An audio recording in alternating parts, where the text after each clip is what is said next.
Good evening, everybody. Welcome back to the Silmarillion Film Project. This is session number 26 of Season 7, and tonight we discuss Episode 11, the first battle episode proper, the first of our 3 episodes on the Battle of Unnumbered Tears, the actual battle itself. And in fact, tonight, in Episode 11, it turns out in the first of our 3 battle episodes, we will cover about 80% of the narrative that Tolkien wrote for the Battle of Unnumbered Tears, in fact, as Episode 11 focuses on the Western Front. So we will get Hurin and Fingon and Gwyndor and the activity there on the Western Front. So that's the sort of the scope of our discussion and the focus of how things are going to go here this evening. I'm joined, as always, by Marie Prosser and Nick Palazzo from our writer's room. And we don't have a full script of this episode. We're working off an outline. But first, announcements. We have this... the day after tomorrow is Sunshine Moot in Orlando, Florida, flying south to Florida alongside like half of the state of New Hampshire. It's our winter winter break next week. So like next week is the week in which much of the state of New Hampshire goes to Florida. So we'll be down in Orlando, Florida, and we'll feel right at home there. And excited about Sunshine Moot. We're doing our adaptation project at Sunshine Moot this year. This year we're dedicating the entire moot at Sunshine Moot to discussing how we would do a Muppet Lord of the Rings adaptation. So that'll be a really fun discussion. And then we've got SoCal Moot out in Carlsbad, California next month on the 15th of March. So those are our next 2 moots that are coming up. Don't forget to submit if you have ideas for a presentation at MythMoot this year. Call for papers open until March 31st for MythMoot, which is June 19th through 22 in Leesburg, Virginia. MythMoot, our biggest event of the year. This is MythMoot 12 this year, here in 2025. So, so those are our primary announcements here. And now, okay, so there's going to be, let us pause for a moment on the map here today, because today we begin at Ithilcirion, right? So everybody, including the men of Dorloman, are starting off at Ithilcirion, right? Or do the men of more or less? We don't really see them at Ithilcirion, okay. I think, if I remember correctly. Okay, and so we've got Ithilcirion up here. We've got the Fens of Serach here, of course, right at the Gap, and of course the Halodine are coming up from Brethel in order to contribute up here as well. And then the Western Front before Angband is up here to the north. Sorry, excuse me. So at the very beginning, what we've got is Fingon marching out from Ithilcirion. So we saw the Barad Ithil, and what we saw at the end of the final of episode 10 was them clearing out the plains a little bit and preparing for this push. So we're following immediately after the end of episode 10 here. Right. Okay, after spending a bunch of our time in Dorthonion here at Rivel's Well last episode. Yeah. Okay. Oh, yes. Nick Alana in the chat was just wanting to say that she approves of what you did with the farewells in Dorloman, right? So that's good. It is always good to have Alana's approval on, Morrowind and Hurin scenes. So that's... Yes, indeed. She has been heavily involved in that relationship over the course of season 7 here. So I definitely wanted to make it feel like it's still the same people talking. Yes. And she has done most of their talking. So. Yes. Yeah. Awesome. Okay. So, all right, let's, this is where you can find the outline on our forums, Sim Film Project in the Script Forum, Season 7, and Script Discussions. And there we are, Episode 11. The day has come. So, the A-plot, the primary story, is Fingen. Are we going to... The B-plot is the... Everybody else who's not Fingen. Everybody else who's not Fingen. is the right. B-plot, yeah. Okay. Yeah, it's kind of really one fairly unified I mean, there are sub things going on, but it's all happening in the same place, and it's all part of the same flow there. Yeah. So we made a controversial decision that I kind of had to sell everybody on, which was to split episodes 11 and 12 basically along the theaters of the war. Mm-hmm. So we have episode 11 where we're waiting for Maedhros, the charge of Gwyndor happens, things go horrifyingly bad, and at the last moment the Feanorians show up. Right, so we see the banners of Maedhros in the distance in the very closing shot. Right. Yeah. And then in the following episode, we're going to take a step back and kind of explain why Maedhros has not been has not arrived. For the delay. Yeah. Right. Yeah. Yeah. Yeah. Good. So this means that the overall kind of dramatic scheme of episode 11 is to encourage the audience to believe that not only that things are going horribly awry with the big plan, but that they're going horribly awry, potentially at least, in the direction of the Feanorians Maedhros has failed you, the Feanorians are not going to show up. The fears of others, which I think it's Gwyndor who voices, right? The anti-Feanorian, you know, we were foolish ever to trust the Feanorians kind of sentiment, right? Yes. Yeah. And the idea there is that if the audience doesn't know what's happening in the East, then it's more of an open question. Right. About what's going on there. Whereas if we were intercutting between the two storylines throughout both episodes, which would be another very reasonable approach. Yes. Then the audience would know what's happening and why things are delayed and what's going on. And then it's not as much an issue of trust that the Feanorians are going to show up, but more of the practical, are they going to make it? Yes. So by splitting the episodes in this way, we're making this episode about fear, trust, and hope. Yes. In a way that it wouldn't be if it were intercut. At least not as much.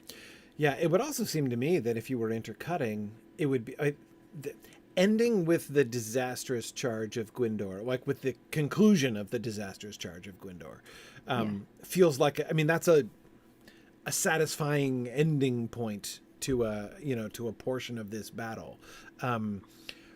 Whereas if you were interweaving, you wouldn't get there in episode 11. And so you wouldn't be able, I mean, if you were interweaving, there's no way you could get past like the arrival of the Gondolindrim, maybe, for the culmination of episode 11 in that pot? That would have to be, because that's the big event that happens in this episode. Yeah. So that would be where we're ending. Right. Which would, give it a very different feel of the knowing what's going wrong in the East and then having the unexpected arrival of Turgon being like, well, this changes everything. Yeah. So you still go into the next episode with hope, but it's in a different context. Yeah. But also, it's kind of, I would be concerned that it might feel like a hope misplaced to the audience if they know how badly things are going in the East. Yeah. Yeah. I kind of like I agree. I think this is the better approach. It preserves the intrinsic drama. I mean, and that's how Tolkien tells it. Like, he tells it this way for a reason, right? Yeah. His whole narrative focus is on, Fingen and the anticipation and the doubt, and then the sudden hope when Turgon comes, and then the devastating disaster that comes with Gwyndor's charge. when exactly what they were supposed to not do, they do. So maintaining sort of the full integrity of that narrative, I think, is really good. And I agree. I really like the, the kind of, I don't know, the kind of baiting of the audience, right? Because even though we've talked about this many times, it's been our goal to give the audience sufficient reason to believe that this could be successful, that they don't just feel it's like, that they're simply watching a slowly, evolving train wreck all season long, right? There's cause for hope. There's cause to get behind the hope that is being voiced by folks. Right. Which means it's more of a betrayal when that doesn't pay off. Yes. So we have to manage that very carefully. Because it is a very reasonable hope when Turgon shows up. He brings a huge army with him. This was not part of the plan originally. That's gotta work. Yes. And one thing I will say, that the final turning point of the battle, as Tolkien describes it in the book, right, is that moment where he has that the sort of horrible sentence, right, of like, and yet still the battle might have, the day might have been saved if not for the treachery of men. Of the Easterlings, right? Yeah.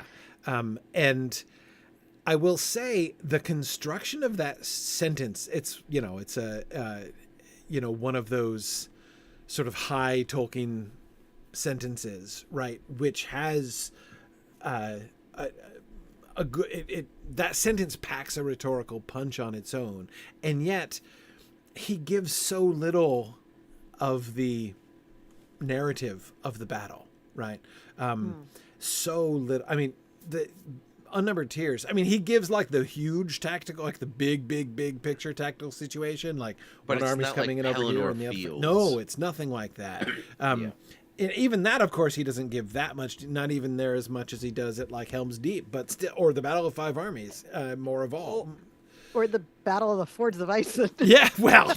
Which we know all about. That's a whole other level right there, yeah. That is a blow-by-blow description of who went where and what happened. Exactly. So he can do it when he wants to. Yes, exactly. And he clearly did not want to in this regard. But one of the consequences of that is, again, although that sentence packs a punch,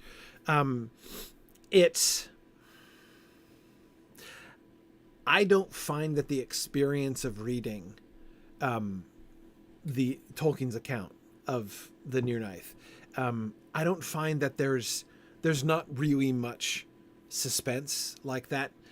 That sentence is a weighty sentence, but I find that the primary force of his narrative there is on just like the individual loss, right? Like the death of Fingon and it's the betrayal of the Easterlings is a big deal, but it's not like, Tolkien doesn't play it for shock value in the way that like George R.R. Martin does with the Red Wedding or something like that, right? Like that's a classic example of like the sudden turn, like where you want readers and viewers to reel back and.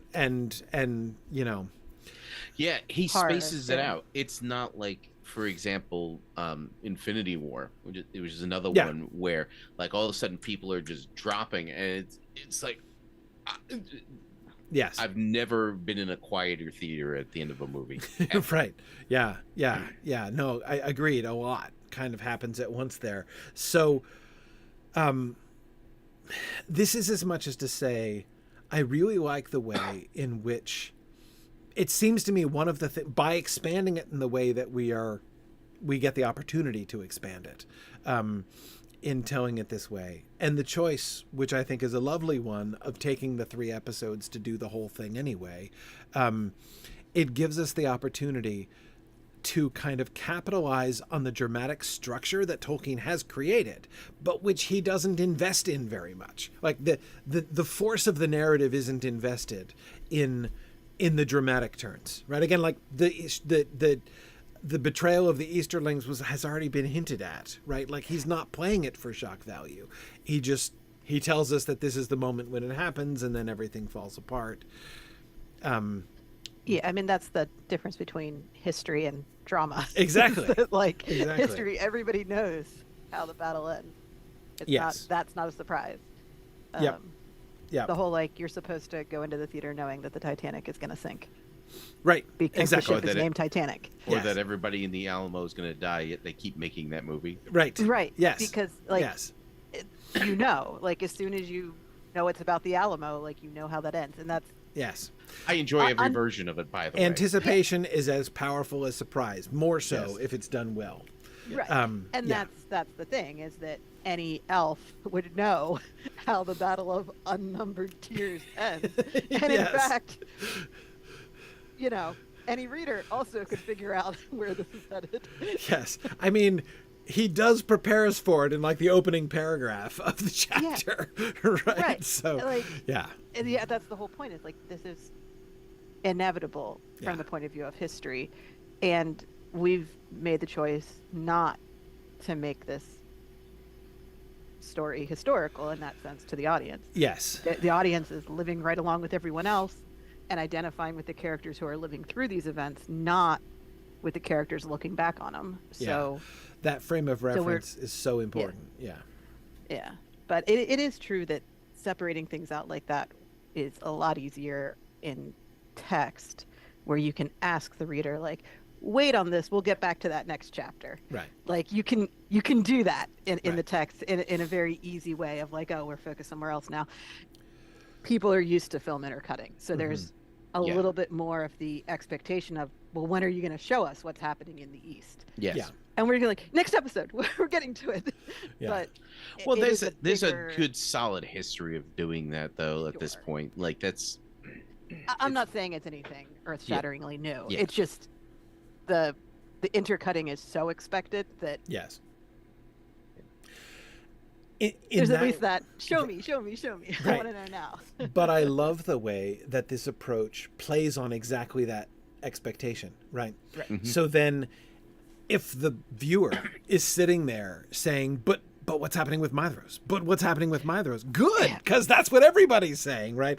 And we want yeah. that anticipation going into the next episode. So that's and the only lovely. one who has any idea is Fingon, Right. right? And what we show throughout this episode is Fingon's faith His confidence, yeah. is total in the entire time. Yeah. Yeah. So that reminds me of one question that I had just about Fingon before we get to anything else. Do we have any Osanwe Kenta going on Yeah. here? So he's in communication with Mithros? Yes. And how does that, and how are we like handling that in the course of the episode? Fingon's job is to reassure his guys that they're holding and the Eastern Front is going to get there. And they just have to wait a little longer. So whatever Mithros has communicated to him is not, this is canceled, it's off. It's I can't get there right now. Right. Right. Coming. No, really, we're coming. Yes. Yeah. So the chaos that's happening in the East is due to some maybe unexpected patricide that occurred.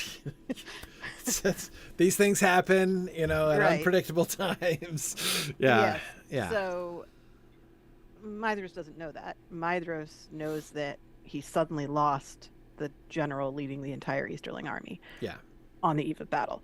Yeah. So he's trying to scramble to organize and figure out like what that means, because it might mean that this army's not coming into battle with him because they just lost their leader. It might mean if he can just have a few extra days, he can organize it and make it work. So he's trying to see if he can still pull this off, like somewhat delicately, without Right. just like assuming, like, I know you lost your guy, but you're all coming with us, right? That's That's right. not how you That's approach right. that. Yeah.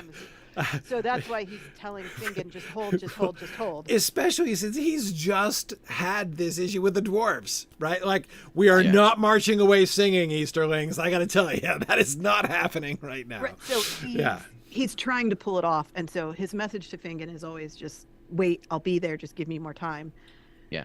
Until Gwyndor's charge happens, at which point Mithros knows he can't wait. Right. Yes. And therefore he has to go, Easterlings or no. And so that's what's going to result in those Yeah. banners showing up at the end of all this, Yeah. is that he stops waiting for the Easterlings. Okay, so we're going to the only clue that we're going to give to the viewers actively, like, you know, obviously they would be discussing this on, you know, the Film Reddit pages, you know, and stuff. Of course, of like course. there'd be people holding forth about, you know, how Fingen was using the Osanwe Kenta and everything else. But the only indication that we're positively giving is just basically the degree of his confidence, right? Yeah. He's going to be speaking with a tone which not only suggests I trust him and I will not give up hope in his arrival, but he will be constantly exuding he's coming. Like, I know he's coming. Like, let's... Right. Yeah. Yeah. And that's supposed to reassure his guys that, well, if Fingen knows, then I guess we're pretty sure about this. Right. Because they know how this works, right? Yeah. I mean, they're this is not a mystery. So... Right. Yeah. And we had established back in episode 4, that the link between the two of them. Yeah. Yeah. That Mithras is not keeping secrets from Fingen. Yeah. So Yeah. Yeah. Yeah. No, it's not like Elrond And Durin expecting Durin to come. It's in not like season that at all 2, because they're in complete communication. Exactly. Like, Elrond is his faith turns out to be unjustified. Right. Right. Right. Is not, at least is not, does not come to fruition in the way that he expects it to, for sure. Yeah. Yeah. Well, no, but that's exactly, I think it's an interesting corresponding point, actually, you know, to sort of show, the difference. I mean, it's palpable and of course quite painful how it happens in Rings of Power season 2, how the tone of Elrond's insistence changes, right, until it becomes this sort of despairing self-talk, right, that he's doing. Denial. Yeah, exactly. Mere denial at the end. Fingen's whole demeanor and attitude is going to be very demonstrably different from all that. yes. Even when surprising things happen to him. Yeah. Yeah. Exactly. Okay. All right. So, but we're not showing it, and he's not going to report anything. Not word for word. Right. Because unfortunately, Mithras isn't able to convey if you give me 2 more days, I can be there. Right. He's like, I'm dealing with some things here. I can't march yet. Yeah. So until he has the go-ahead to say to Fingen, all right, now we're on our way out, Fingen's not going to tell his guys, yeah, any minute now they'll be here. Right. So Fingen just says, they are coming. We need to wait. We have to hold. And, yeah. Yeah, we have to hold. And so that's been his consistent message. There's no update to give other than that. Yeah. Yeah. But yeah, I mean, obviously we had to know what was going on behind the scenes to make this make sense. But to Fingen's guys, it might sound like it's merely hope on his part. Right. Merely faith. Right. That he's going to come through because he hasn't given any explicit, I know what's going on. And like he does, but he knows as much as Mithras does, and Mithras doesn't know either. Right. Right. Unfortunately. Right. Right. Exactly. Okay. So the primary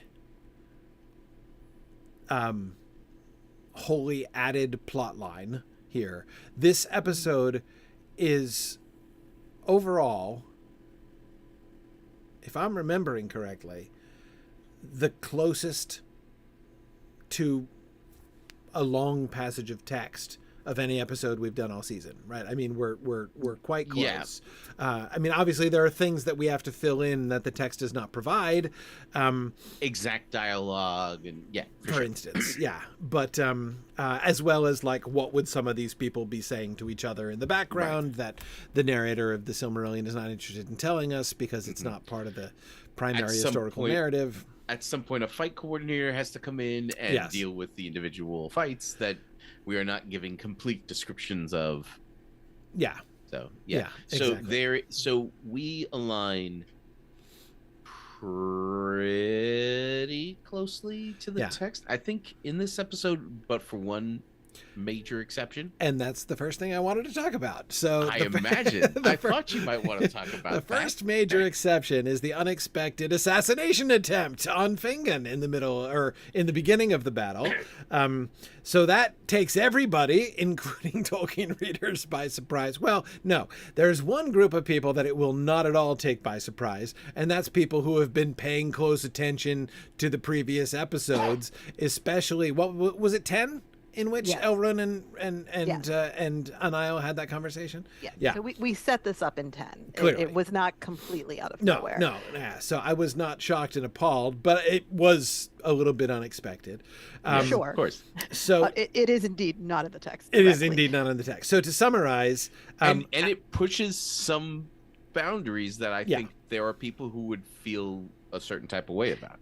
Yeah. Okay. So right. So there are two issues here. One is the mere fact this is an incident that's just added, right? So we need to talk about that and the motivation for adding the incident.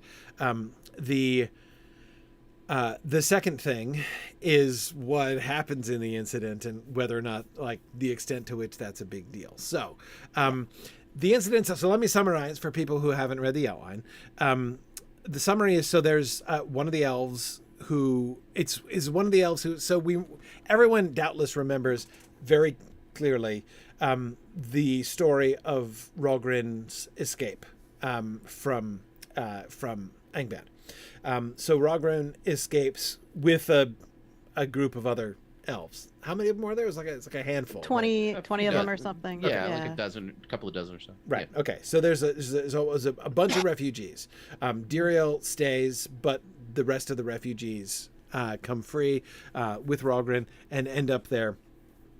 The warning, of course, that Annial was delivering was about, being careful about folks who are potentially still under the control of Morgoth. We were reminded in two ways, both there and by Círdan, that there are still Morgoth-dominated elf agents at work up and down Beleriand, which is one of those things that is mentioned more than once in the text, but is super easy to forget about because we get so few descriptions of those scenes. Right. We know it's happening, but the specific examples are not there. And so rarely does it interrupt. In fact, I don't think there's a single named character involved. No. We completely made up that Annial is one of them. Yeah. Yeah. Oh, that's right. We didn't invent either the Rogrin character or the Annial character, but we involved both of them in the captivity and them. Yeah. Yeah. And Ethelas, of course, was completely invented by us. I mean, Tolkien named her. Yes. Yeah. Yeah, her as the character that is Edelas in our story. Yes, that's us. Yes. Yeah. I mean, we just invented that, but still one of my very favorite episodes of Silmarillion is the captivity of Edelas. Oh man. So the idea is that the point of that comment in the story is supposed to be that it's a source of distrust. Mm-hmm. Yes. Because even if an elf were to just escape from Angband someday, could you ever trust that elf not to be an agent of Morgoth? Yes. Which is going to be super important with a certain Gwyndor, certain season down the road. So reestablishing what can go wrong is kind of important.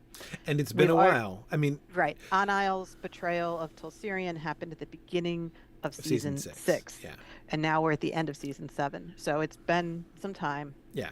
And this episode is about trust. Yeah. And so this seemed a very good example of the tension of who do you trust and how united is this union? Right. So we were hoping to pull those questions out with this incident. Right. So the elf assaults Fingon and is brutally beaten down by Rogrin, hammered to the face. There's an important step in between. Okay. So the guy attacks Fingon. Fingon is able to throw him off initially, and the guy comes back at him, and then Rogrin steps in and ends him. Okay.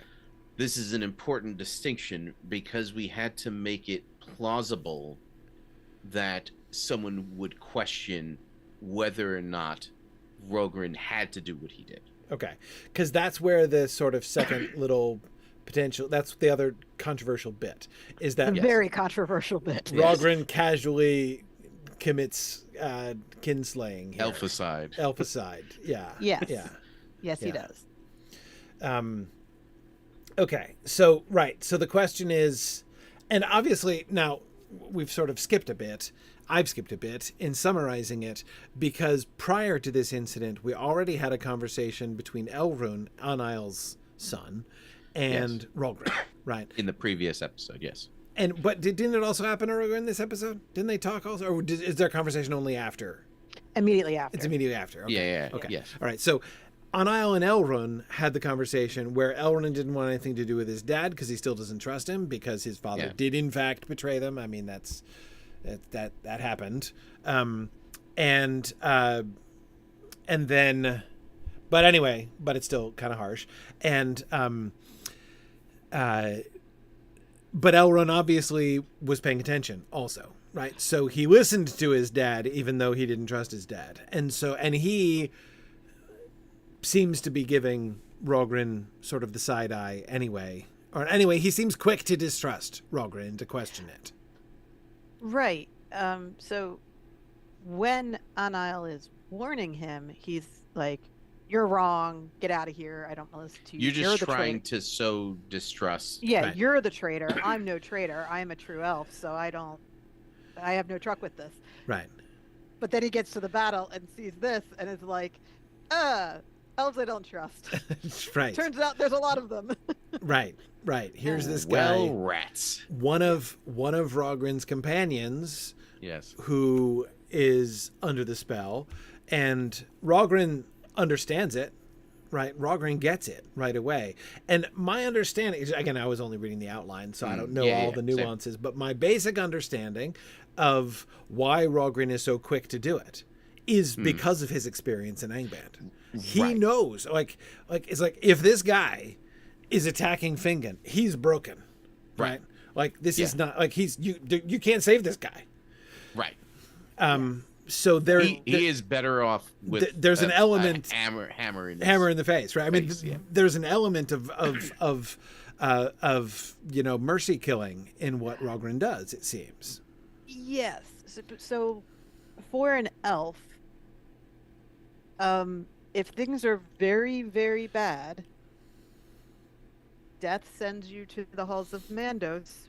You get a second chance to be reborn, maybe. Right. Return to factory settings, maybe. Yeah. So ish. Is death the worst thing that can happen to an elf? Right. Seems to be the answer is no. There's a huge taboo about going around killing elves as mercy killing, though. Right. But you don't just do that. Right. Because the harm is CU. Harm is exactly. Right. He is And the whole now a point is, murderer like, and a kinslayer. Yeah. Well, And but a normal elf who wasn't in whatever this is, if they decided, wow, this is so bad, it's worse than death, the spirit can leave the body. The elf can, like, just Right. Right. Muriel. Yes. Right. Be like, and we're done here. Right. Like, Right. So elves kind of have that choice to just Yeah. give up the ghost if they decide to, under normal circumstances. But of course, Rohirrim might argue within the 0.8 seconds that he had to make this decision, he might counter argue and say, yes, elves do have the freedom to abandon their body and return to the halls of Mandos, but only if their wills are left free to do so. Right. No, this one doesn't have that choice. Exactly. So he is So I'm stepping in this very unique circumstance. Yes. Right. Which Rohirrim, as former prisoner of Angband, who watched people be put under the spell of bottomless dread. Like, I saw elves' minds being destroyed. Not this guy. Unfortunately, I didn't know this dude had that happen to him. But I've seen this happen. Y'all don't understand what is going on. I've seen this happen. So I knew immediately, as soon as I see this guy attack Fingon, I know what that means. Not only do I know what that means as far as how dangerous this guy is and how unfixable the situation likely is, but I also know that, again, I did him a favor. And right. if he were of his own free mind, he'd thank me for what I just did.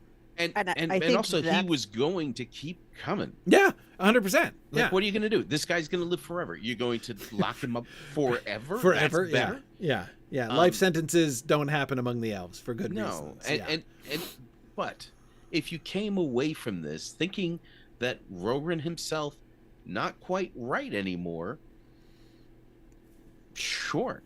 Two things. Yeah. Prisoner in Angband, but also probably also a kinslayer, like at Fingon's side during the kinslaying, most likely.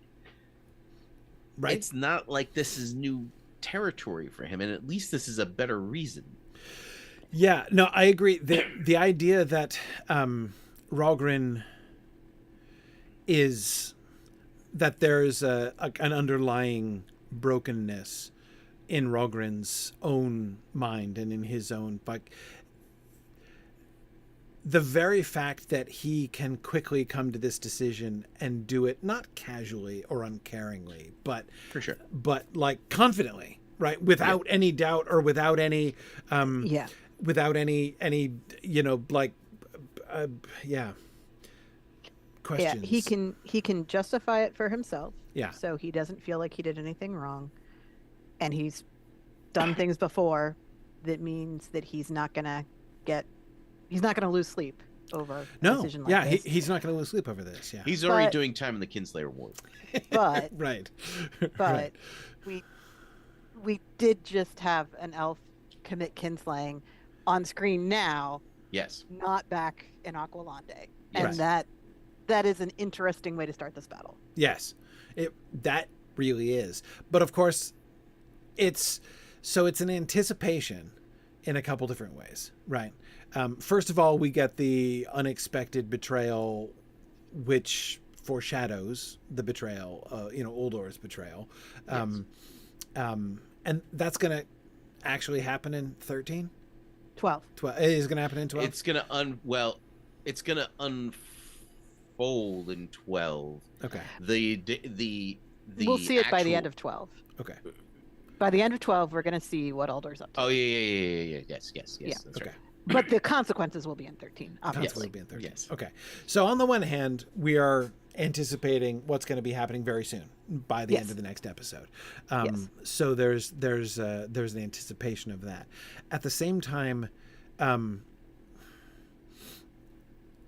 we also know that not only is the Union of Mithros not going to succeed in the sense of defeating Morgoth in this endeavor, but it's also not going to succeed in the sense that the Feanorians will in fact be committing more kinslayings and will be, coming into, like, that's the things that everyone is worried about who's not participating, or those who are participating with some trepidation. Their fears are going to be totally justified. Not today. Like the Feanorians are not going to fail them on purpose, and they're not going to betray them today. So many qualifiers on this thing. I know. Yes. I know. Yeah. But yet again, this helps where the this is kinslaying all thing going. points in that direction. But it certainly reminds us that they can't go around saying ape has never killed ape. Right. And another thing that I think is important, Which wasn't true the first time it was said. right? Just saying. Right. Right. So one of the things that I think is important is not only Ralgrin. Look, Ralgrin is not going to be the last elf who is going to have to kill another elf because elves are attacking them, right? Like in self-defense or in defense of your people. Everybody in Doriath and/or the Havens who participates in those battles are kinslayers, yeah. killing exactly. elves. Yeah. And so But I think to kind of open your Celeborn eyes to that might reality. I think Celeborn might argue that you're better off letting them do it. Right. You're better off dying than killing them in self-defense. I think that would be his position based on at least our Celeborn, based on how we dealt with him in season 4. I really look forward to that argument being made on screen, because it makes a lot of sense. It's super counterintuitive, but it makes a lot of sense. Well, it's the whole fate's worse than death thing. Yeah, is that absolutely. at what cost survival. Yes. And depending on what story you're telling, survival at all costs, no matter what. Right. Do whatever you have to do to Yeah. survive. Ask the Numenorians how that pans out, right? Yeah. Right. Yeah. But it's possible to have other viewpoints Yes. that recognize that there comes a point at which survival is not the most important good that you could be working towards. Totally. And as two of our viewers, as Cyclops of Krakoa and Child Lizard were just saying, Galadriel seems unlikely to share that view. I agree. Right. And it's one of those things where you do have to trust that something is better than what you're. I mean, to give up survival, you have to be like, well, some good has to come of this somehow. Yeah. Right. No, it's but I think that we can agree that even for humans, killing another human in self-defense is still not cost-free. No, it's a big deal. Not at all. Yeah. It's a big deal.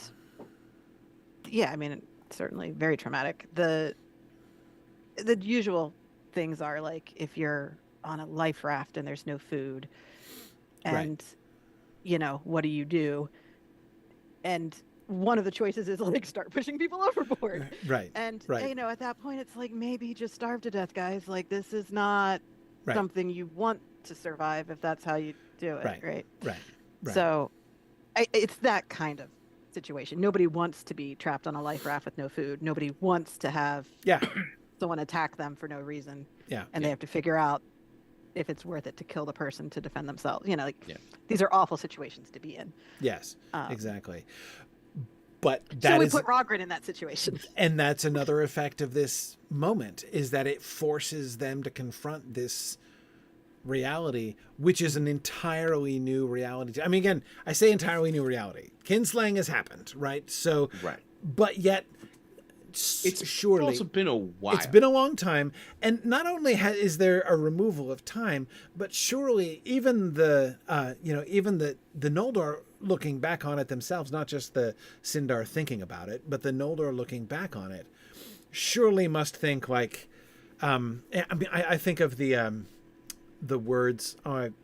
Murray, you'll remember. I forget who says it. Talking about being drunk Ignore? by the words of Fel Feanor. Oh well, yeah. As with wine, but as briefly. That's That's Ignore. You can always blame Feanor for the kinslaying happening and be like, well, now that guy's gone, we'll never do that again. But you can definitely see how, especially now, and now we're living in union with the Sindar, right, and everything else. Okay, so that's a regrettable incident of our past. We're not going to pretend it didn't happen, but we're in a different place now, right? We're all. None of us are seasoned kinslayers who don't care about that kind of thing now, right? That's not how they see themselves.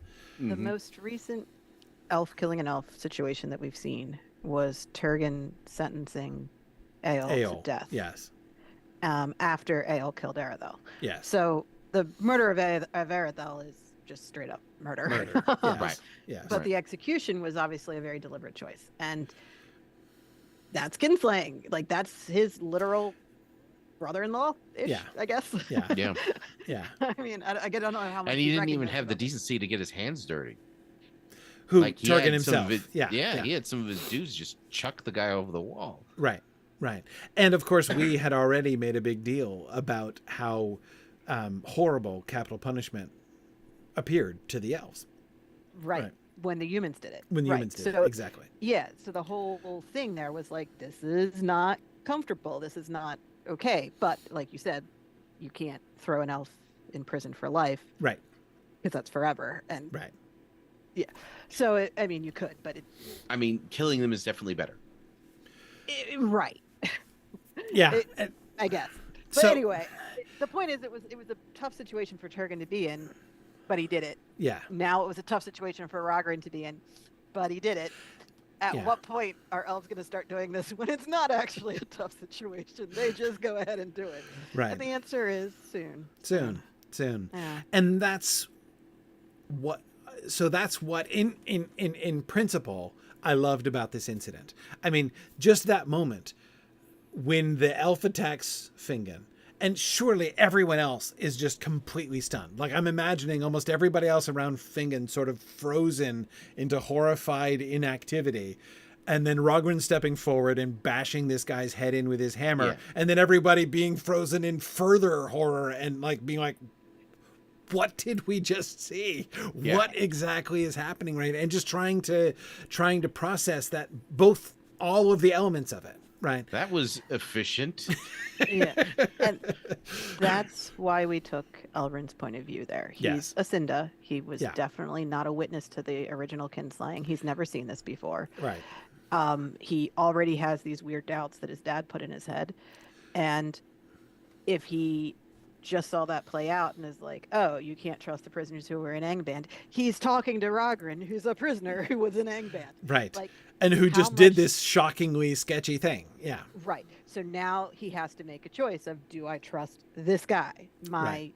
my counterpart? I mean, they have the same rank Right. as Fingon's, like, next in command Yeah. kind of guys. Yeah. So does Elrond trust Rogren or not? Right. That is the question that's coming out of the It's incident. such a deliciously ambivalent, like ambiguous thing he just witnessed, right? On Yes. like, on the one hand, Rogren just like leapt to the defense of his guy. He just proved that he's not under control by Morgoth to attack Fingon. Or did he kill the guy so he wouldn't talk? Right. Or, I mean, and not even that, like just the mere fact that he just bashed do it in at all. another elf's head like it was nothing shows this guy is not right. Like, this guy is like, so he's just simultaneously proven that he is innocent and guilty, right? Yeah. Yes, It's lovely. exactly. Like this incident didn't make him more trustworthy. No. So- But also didn't prove that he's not trustworthy. Right. Oh yeah, not at all. Yeah. And a part of it is the challenges on the Western Front are almost all internal. Yeah. Like, we just have them fighting orcs in this episode. I don't even think we mentioned a troll until later. Well, maybe With a little Gwindor. later. When Yeah. Gwindor's taken. So at the very end we mentioned, like, Yeah. oh, there's trolls, but it's not like they're fighting a field full of balrogs right now. Yeah. That hasn't happened yet. So, like, all they're seeing is stuff that they could totally face. You can take out orcs. Like, they have this whole big army of elves. They'll be fine. Right. So we had to kind of pull out the reasons why they're not fine internally. Yeah, no, it was a really interesting incident. One of the biggest, how it fits into in the context of an outline, it came out of nowhere, right? It just seemed Yeah. like, and now there's this like, oh, didn't see this incident coming, right? It didn't seem like it had a clear place within the overall shape of the building tension and suspense of the episode. Obviously, there's room to develop that kind of a relationship in a full script rather than just in the outline. But I mean, also, I suppose it also breaks up the we're standing here waiting for something to happen element of this episode as well, right? So There needed to be surprising things happening throughout Yeah. the episode Yeah. that the characters don't expect, and this was one of them. right. Like, nobody saw it coming. Right. We also had to do something to, like, everybody who knows the story knows where this is going. So to give us, like, something interesting to talk about Yeah. is I think kind of important. Yeah. And this is our last chance with these characters for the most part. Rogren's going to survive, Mhm. but Fingon and Elrond aren't going to survive this battle. Yeah. So now's our chance to hear what they think in quiet moments, because their final charges are not going to be their time for them to be in. This is what I think about in life. Like, Right. So we needed to kind of see where everybody is Yeah. now. Yeah. Okay. Can I want to go back a step. I want to kind of detour for a moment, perhaps into the B plot, because I want to talk about Hurin and Handir, because I want to make sure I'm understanding the movements there. Sure. because then I wanted, because like I was just about to talk about them when the Gondolindrim come up, but before we talk about Hurin and Huor and Hondir there, let's get Hurin and Huor and Hondir to the battle. So at the beginning of the episode, Fingen takes off and he goes straight to take up this position, right? Yes. Hurin and Huor and the men of Dorloman swing south on their horses, and meet up with Haldir and Hondir from Brethil, right? And this happens at the Fens of Serech. Yes. Right, so there are orcs at the Fens of Serech, but the orcs get swept away by the men of Brethil and by the men of Dorloman coming down, right? Yeah. So, okay, so what... I in the outline, I had a little bit of a hard time following this. What is meant to be happening? The men of Brethil are staying there at the Fens of Serech? No, Yes. Hurin departs north to Hurin join goes Fingen. north, yeah. Hurin does, but the men of Oh, the Brethil men of Brethil, Brethil yes, stay. yes. Okay. stay Yes. at the Yeah. Fens Yes. of Serech. Yes. Okay. We found a job within their what's the oh man, Within how their does it idiom? describe it? Within their Within their abilities. Yeah, no, you're thinking of there's Aragorn's quote about yes. the a task within their what is the word he uses? I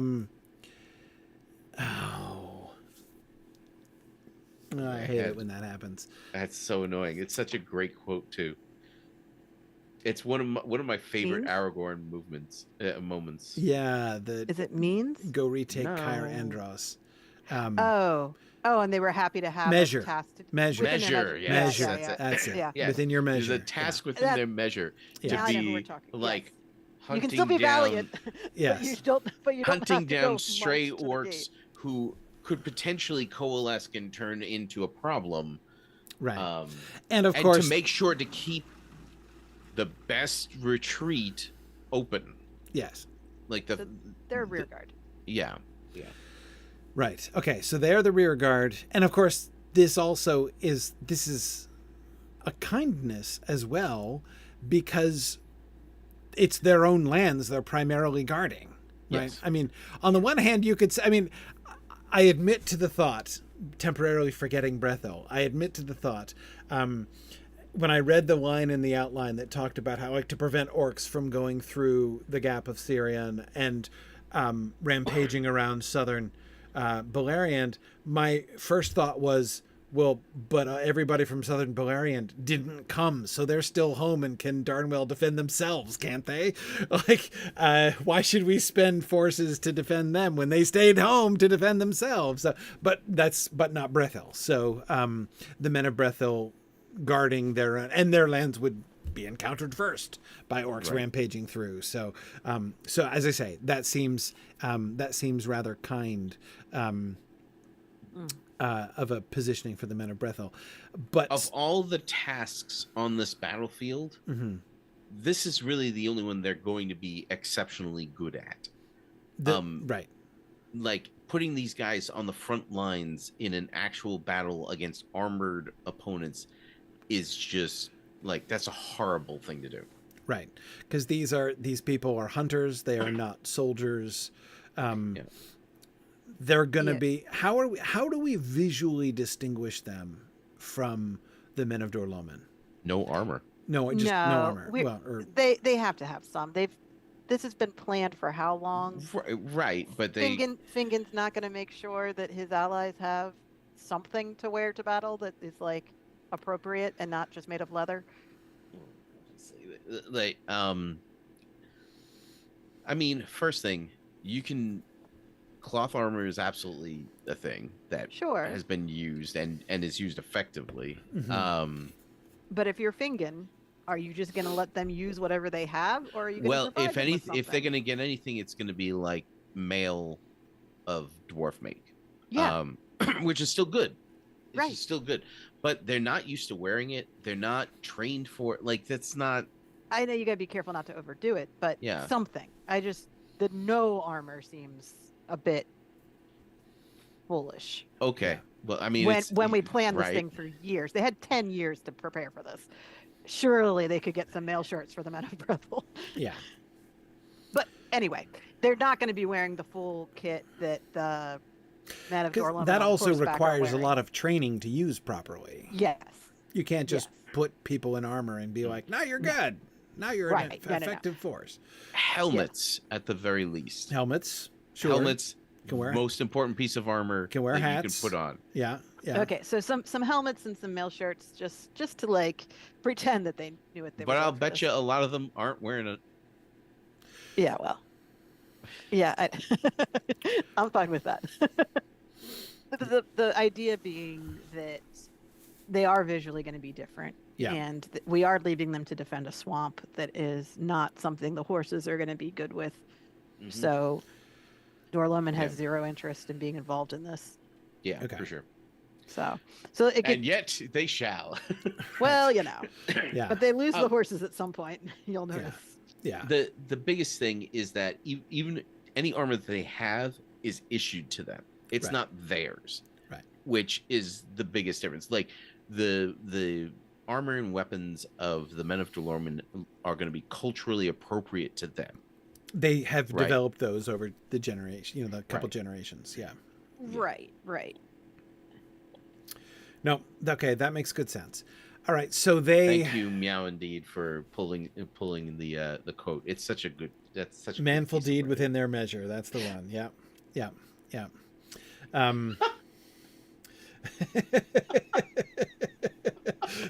Meow then points out that it was a manful deed within their measure, a woman would have just sucked it up and knocked on the black gates. Fair enough.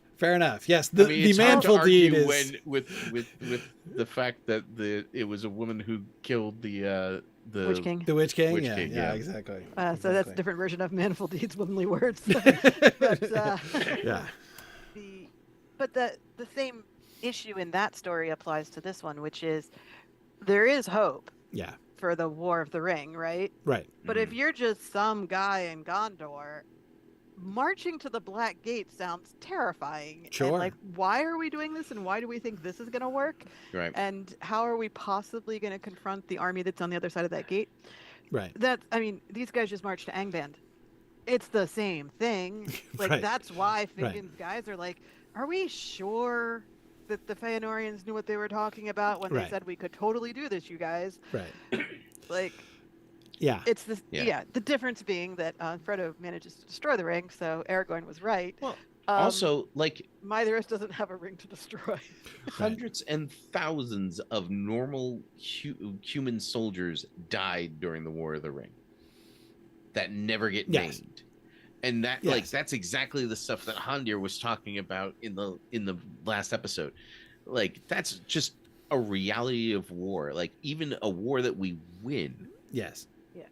Well, and the guys in the front line are still at very high And, chance. and of course the marching to the Black Gate is the fear on the hearts of the people is more than just we are on a suicide mission to the Black Gates and Yeah. I'm not okay with There's that. something weird And the about marching Nazgul are up towards Mordor. ahead and- Yeah, like yeah, you yeah. you feel something Yeah. when you're marching towards Mordor. Exactly, Like, and exactly. then the feeling is I shouldn't be doing this.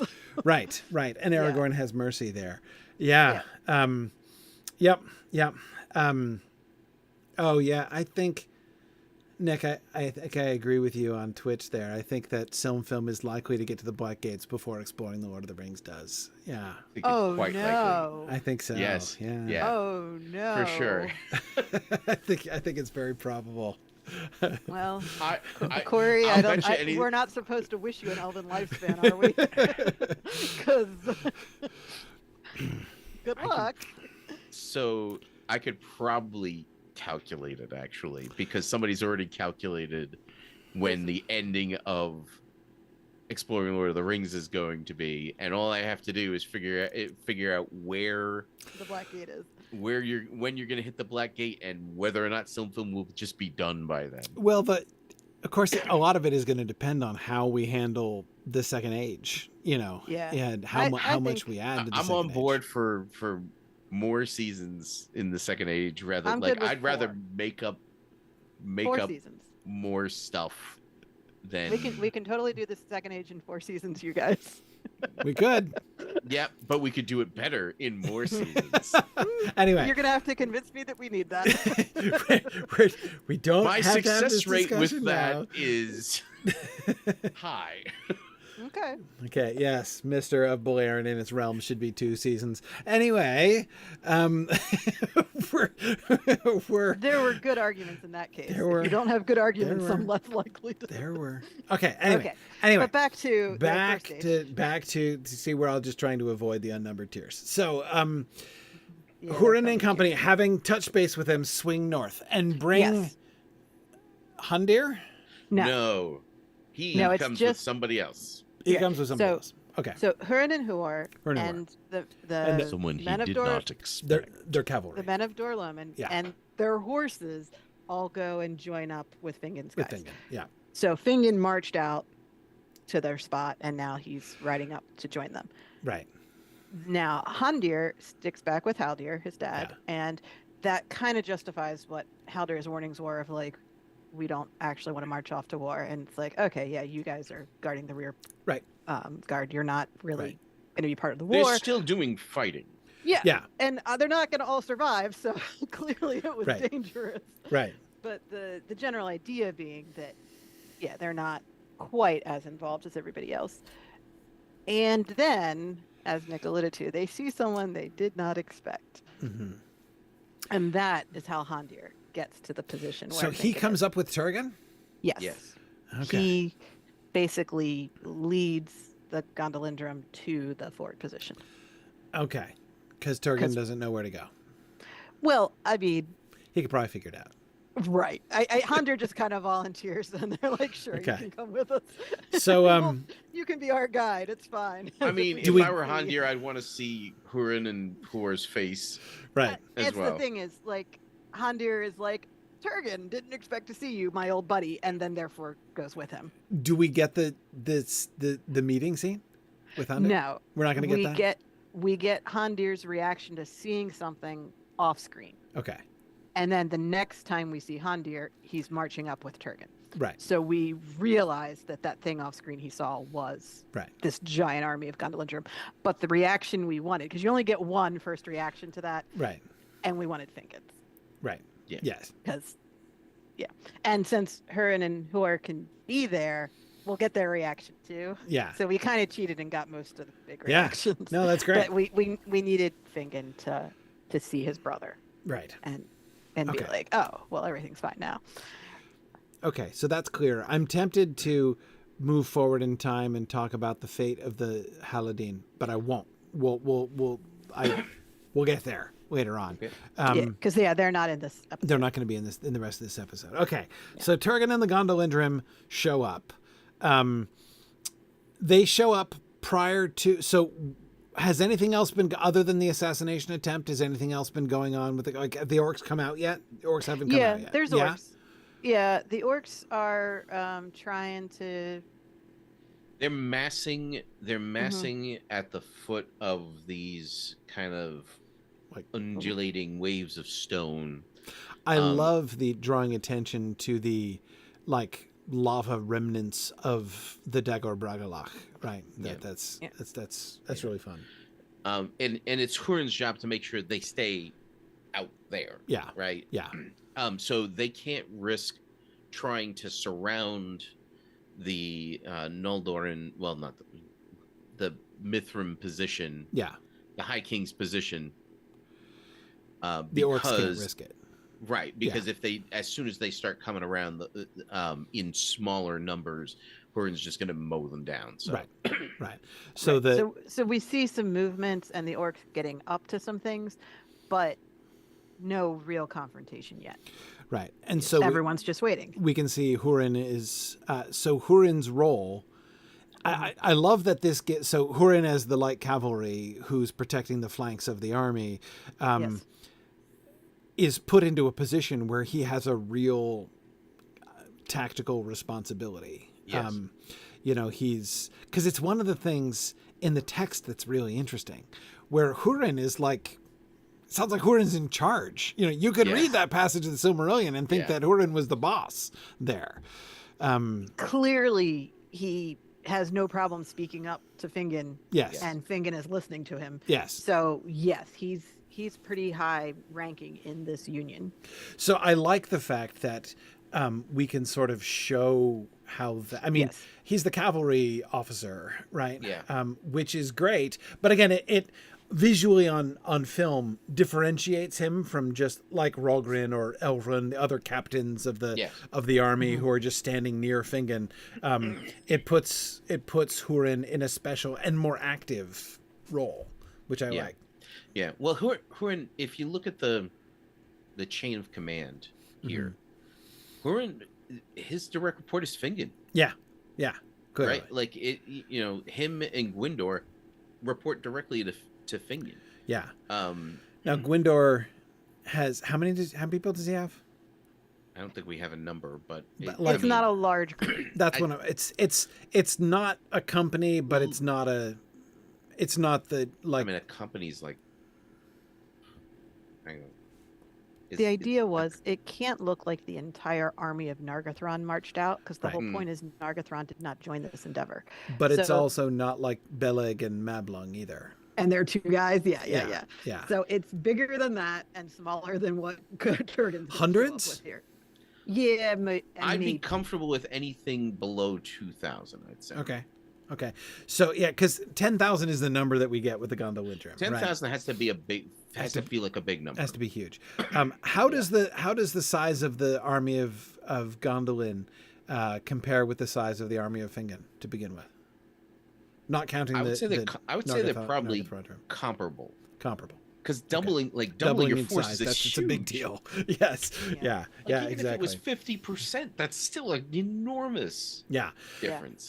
Yeah. So, by the way, this is such a fascinating example of one of those things, like one of those decisions you have to make in a video, in a visual adaptation that Tolkien didn't have to make. I mean, he throws out the number 10,000 just because that's a big fun number, right? Yes.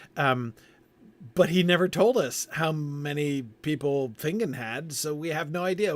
But to show it on screen, we have to make a decision. Is the army following Turgon? What size is it relative to the size of the rest of the army there?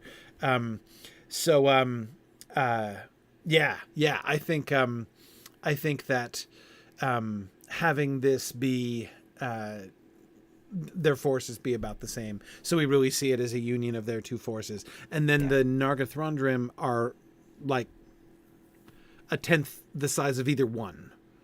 Yeah, so like 1,000. That seems fair. Yeah. 1,000-ish. Okay. Again, because it's not Nargothrond's army. Nargothrond could have also fielded a very large group, Right. but didn't. And like that's the whole point. Yeah. So, But Gwyndor can't just have 10 guys, or else his charge would be meaningless. So he has to have enough. It has to that be he enough can- that he can do the the rest of charge. the army feels the pressure right. to respond to him. Right. Also, yeah. And it also gives the viewers a clear sense of what might have been. Yeah. Right. Had there been another army of 10,000 Nargothrondrim there, and what if, what about the Doriath contingent, right? If we'd, this army could have been, Significantly larger. right. It becomes twice the size it was. It could have been 4 times the size that it was. Right. And it would have had different leaders, Yes. because Mhm. not Somebody might have been able to hold Gwyndor back. Right. He probably wouldn't have Orodreth- charged before Orodreth. Yeah. and Orodreth wasn't going to charge. Right. Yeah. I Now, agree. I Orodreth's feel not confident great of that. Yeah. Orodreth's probably not great at holding people back either, though. So I'm not sure. I mean, we probably still would have gotten- Gil-galad still tackles him and manhandles him. But I'm Right. saying we still, I think under zero circumstances is Gwyndor listening to anyone when he sees his brother dismembered. Yes. So course. he's going to charge. Yeah. The question is what impact that has on the whole army. Yeah. Yeah. And, if the but Feanorians also, would just been there in time, we wouldn't have had to worry about any of it. Right. but also, like all of Gwyndor's guys, they have nobody else to look to, Yeah. Mhm. Yeah. right? So Their like, it's not one like leader they just can look charged. to Yeah. Gil-galad or Orodreth and be like, what do we do? He just rode off. Yeah. Yeah. Yeah. Right. No, they And that's they the don't whole really have a point, is that choice. he's in charge, and so he takes the whole group with him, and Yeah. yeah. And once that happens, Fingon kind of he feels like he's responsible, so he goes in after him to support him. And at that point, the battle has started. Like you Right. can't undo that. You Right. can't uncharge a battle.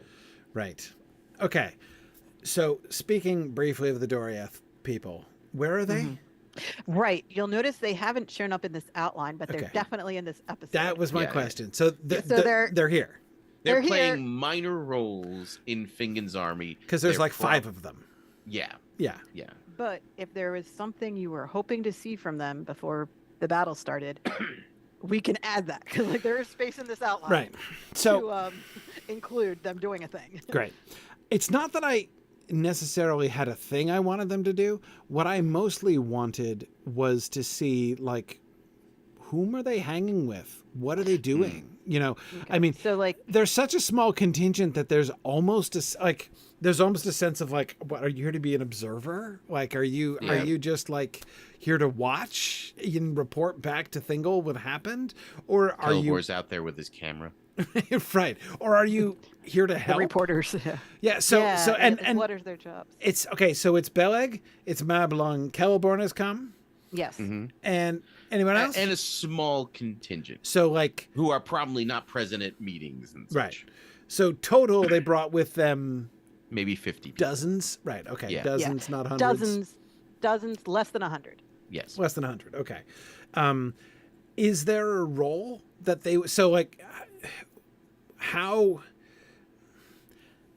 they're being there and in such small numbers, their being there at all seems a surprise, right? Like Yeah. they were expecting nothing at all, and here these people from Doriath show up, but they show up with 50 people. So that feels like it has to be like Fingon has to sort of address that, right? So there needs to be a conversation between them to address like, thanks for coming, I guess, but it's weird that you're here and it's weird that there are so few of you. So Mablung and Beleg, and then they or Celeborn, possibly a spokesperson, has to say something without throwing Thingol under the bus. Right. It has to be something along the lines of, we couldn't let this happen and not be part of it. Yeah. So we're here to With be a part of it. knowing look at Fingon, and Fingon understands that, oh, okay, you're here Right. kind of almost in defiance of your I'm king. not gonna throw my king, I'm not gonna badmouth my king, but Yeah, and I'm not going to ask you to. right. Yeah. Right. Exactly. But you're right. So a conversation when they show up would probably be helpful. The And- scene 2 is, and not scene 2, scene 3 is probably a good place to do it when they're first taking their positions. And then the other place they can appear is in that kind of lull downtime where everyone is responding to Turgon having shown up right. Yeah. and Fingon's doing some toasts. Like Yeah. right around there Right. would be a good time to show the Doriath contingent as Fingon does his toast in Quenya. Right. Like that Yeah. they need to react to that. Right. Right. Uncomfortable. Yes. Okay. Yeah. Toasting them in Quenya probably too. Yeah. He would have the decency to at least switch to Sindar. To code switch for that toast. Yeah. Yeah. Yeah. But the night is passing, the day has come. That's not in Sindarin. It's not in the Sindarin. text. Yes. Like, that is 100%. Yeah. Ata ilome Itulian are. Yeah. Mhm. Yeah. So that's Yeah. Yeah. Yes. Are they going to be given? So hang on a second before I ask that question. I was going to ask, are they given like a particular role or assigned to someone or somewhere? What do they do? But before we get there, what's going to happen to them? I mean, they're going to end up They're going to escaping retreat with and Turgon. They're going to retreat with Turgon, but they're not going to go in. They're going to peel gonna- off and head home. Yeah. Okay. They get out of this battle because Right. they retreat with Turgon. So maybe having them hang out with Turgon's army instead Well, of Fingon's army. There are a lot of Sindarin in Mhm. Turgon's army. The reality is that with the amount of people that they've brought with them, they are now essentially a platoon, which means they would be just assigned to someone somewhere. However, given the relative rank of the individuals involved, it's probably going to wind up with something along the lines of like, all right, you guys stand over there. Right. Right. And they'd be standing then to set up the ending. They'd be standing near Turgon. Yeah. Basically. Okay. Yeah. We have to put them with the Gondolindrum so they survive this thing. Right. Yeah. Right. Yep. That makes sense.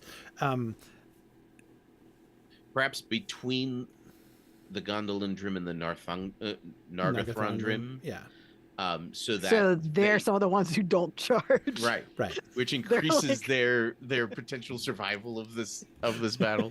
Yeah, actually, that would be interesting to have them paired with paired with Gwindor's group, because he's got the smallest group. So like, all right, 50 guys, add you to that group, you know. Right. Yeah. Right. And it's then now 1,050. Yes. Right. Yeah, and then the 1,000 guys charge, and they're standing there like, well, we're not doing that. that's right. That looks terrible. That's Well, such also, a bad I idea. think- And they were told to stand. Yeah. Yeah. Yeah. They're obeying. Fingon's command was hold, even though these guys apparently aren't listening to their king that well. They are listening to Fingon's orders.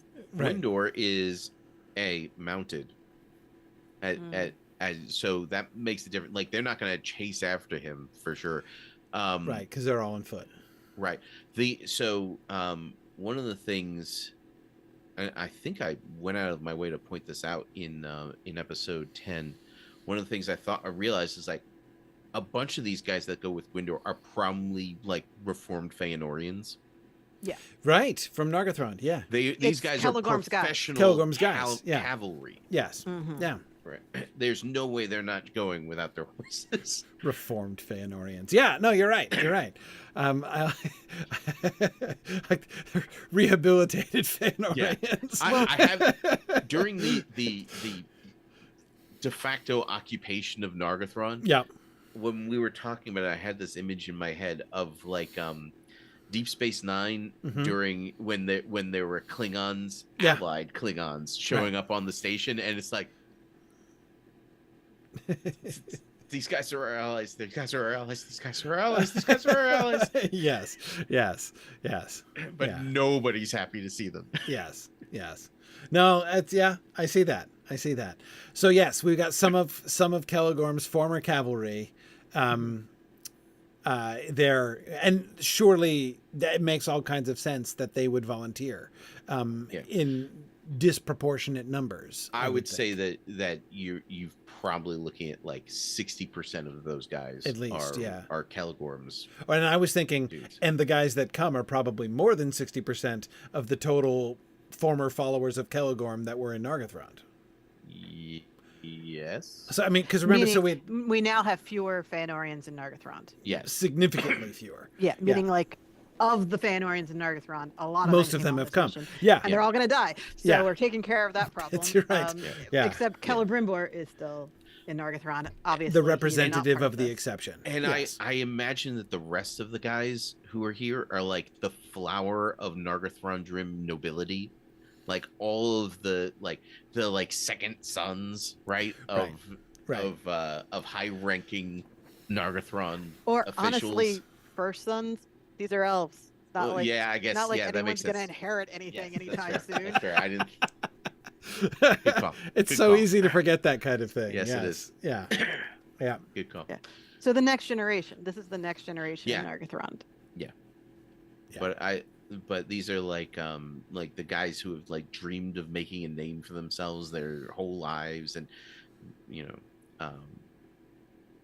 they've been in Nargothrond probably most, if not all, of their lives. Yeah.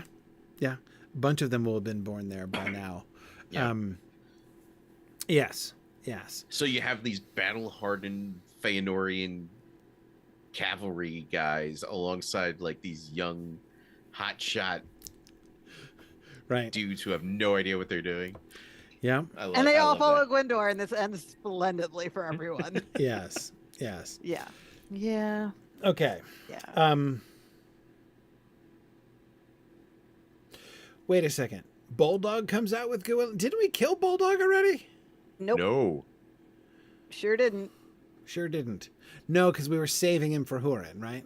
Yes, and then I, after backing Hurin as the guy to kill Bulldog for years, was like, you know who would be better? Hondir. Yeah. So we will deal with Bulldog before the end of the season. Okay. So what am I remembering? Wasn't there a Bulldog attack? Didn't we do the Bulldog attack in season 6? No. No, we took that out. Yes. We did. Because Took we it didn't want to out. kill him. Yeah. Right. Well, it's right. also, It's not it in the would've- published Silmarillion, but it is in The other Way of versions. Lathian, yeah. It also might have felt a little extraneous, given it. Like we would have had to fit it into this other story that we Sure. were telling, and Okay. The point is, we did not do it You for didn't do it. reasons Yeah. that at Yeah. the time you agreed with. And I'm sure I did. I'm sure it was very convincing. I have entire faith in that. Yeah. so he's still alive, Yeah. and therefore we do need to kill him off now. The idea was that the only real role that Bulldog had in the story was the attack on the stockade with Right. killing Hal's father and brother. So Haldir is supposed to die in this battle. He's the Lord of Brethel. It would be nice to full circle that. Right. So, with him So- holding the spear. yeah. We'll get to that when we get to it. We'll get to that. It's not in this Okay. episode. It's not in But this the point episode. is, we have a trajectory for Bulldog We have a that plan for makes Bulldog. sense for Okay. Bulldog's story. I Whereas had totally forgotten he was still alive. that's fair. When was We the last did- time we had him on screen? He was in the The Dagger Dagger Bragalak. Right. We ended up killing off a lot of Sauron's posse. Yeah. During Well, I think that's season why, 6. because we season 6 was like the apocalypse of bad guy captains. You know, right, and I think that's why one reason we didn't. we wanna- didn't kill off Bulldog also. Yeah. Yeah. Yeah. Yeah. Yeah. Okay. So we still have Bulldog. We still have all the Balrogs, obviously. We still have Mhm. Glaurung, but that's kind of it, right? Yeah. Yeah. Yeah. Okay. So once we get rid of Bulldog, Glaurung will be holding center stage for quite some time, Yes. and then we'll need to start setting up like Calagon and others potentially, And we'll deal with the Balrogs in Gondolin. and the Balrogs and Gondolin. Yeah. Yeah. We'll kill a few. But of yeah, them we there. need. Golly. There's going to be a real vacuum for Sauron to make a big return in the War of Wrath, I think, because There is. there's nobody. I mean, it's Morgoth And and the Flying I'm Dragons. still on team Sauron abandons Morgoth at the very last moment. There's lots of scope there. Lots of scope there. So you want to do the Blind Guardian route? Hey, there's a bunch of Valar at the gate. What do you want to do about that? Right, yeah. Yeah. Peace, I'm out. Perhaps Oh, by the way, that hammer, that big hammer I made for you, I'll take that back now. Thank you very That's much. right. I have a use for that later on. Waste not, want not, you know? Yeah. So anyway, Okay. yeah, Just Sauron- rotate that hammerhead there. Sauron's trajectory after this season is that he has opportunities and he thinks he can get back in Yeah. with Morgoth if he wants to, or do his own thing if he wants to. We've kind of Yep. given him Yep. a few irons in the fire. Okay. No, I'm just thinking about the Yeah.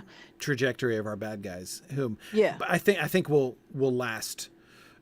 We won't totally run out of them before We can have as many dragons as we want. Yeah, we can bring in new between dragons. Glaurung we can and Calagon. Yeah.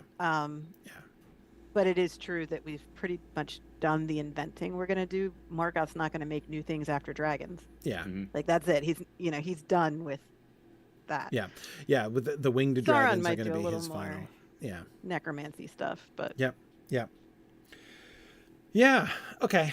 All right. That's good. That's good. So, but I love the giving.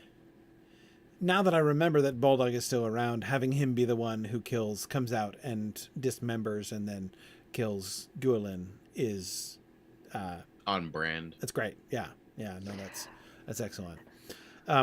Remind me though. I'm thinking of the way that the forces of Fingon are arrayed. You've got the Nargoth Throndrim who are mounted. We've got the small posse of Doriath, which are unmounted and lightly armored, as we know Doriath always is. There's the Gondolindrim who all come on foot. That is my interpretation Okay. of So we've got of what they do. the Gondolindrim, they're like heavy infantry, basically. Yeah. Okay. yeah, they do not have 10,000 horses in Gondolin in their little Right. mountain enclave. Right. They've Right. got horses, but They need that grass to like feed the animals they eat. Right. Yeah, So yeah, just they're that is not a place where you keep 10,000 horses. right. No. So they're but like Turgan and Miglin, and would they have horses? Would the leaders have horses? Or would they all be on foot? They Have could. yes, but they probably wouldn't engage. Oh, they might. Yeah. It seems like a great way to get yourself shot. Well, it always But we're is. we're in pre firearms. So Pre-firearms. It's not big as deal. dangerous as it will be later on. Yeah. Yeah. Yeah. We're not talking about I Gettysburg think here. yeah, I think putting a few leaders on horses makes sense, just so that the giant mass of 10,000 people doesn't look too uniform. Right. Yeah. Right. Yeah. Okay. I'm just trying to imagine the battle. Officers later on horses make sense. Yeah. Yeah. Okay. And then Fingon's army, Fingen has some cavalry, cavalry. He has a heavier small- cavalry, I assume. He has a small force of like medium to heavy cavalry. Okay. Which he himself was kind of the leader of event originally when Fungolfin was alive. Right. Right. That was his troop when he so was. these are the guys who survived the Dagor Bragollach. Yeah. And so he has them, but there's not enough of them for them to do much. Right. Right. They're great for like shock as like shock troops essentially. Right. Would be. Yeah. Okay. Right. Like coming they're the first ones down the causeway. Yeah. Yeah. Out of Barad Ethel. Yeah. Yeah. To drive the nominal force of orcs that are besieging it. How would we visually differentiate Fingon's infantry from Turgan's infantry? Different color schemes. For sure. Styles. Yeah. Stylistically, right? Yeah. Yeah. And with banners, there's lots of banners. Lots of banners, right? Banners tell the story. Banners Right. should always tell the story in this kind of warfare for And sure. we have 12 houses of Gondolin that you can put banners up for. Like I was going to say we have no shortage of banners in Gondolin. we have banners for 12 houses of Gondolin. We have not one son of Feanor has his own banner. Yeah. Look, it turns out that the Feanorians have been monolithic this whole time. Drives me crazy.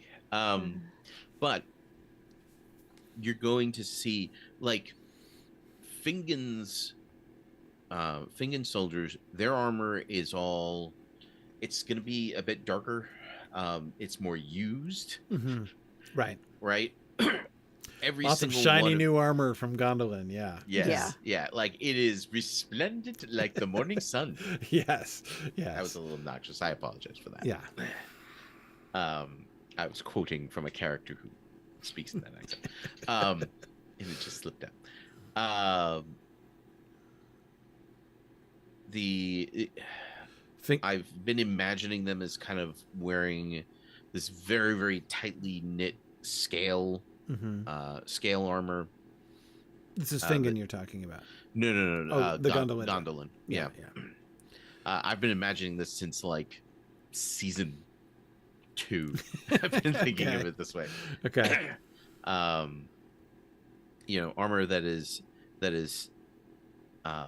more or less flexible, but is just if you hit it from the outside, you're not getting anything through it.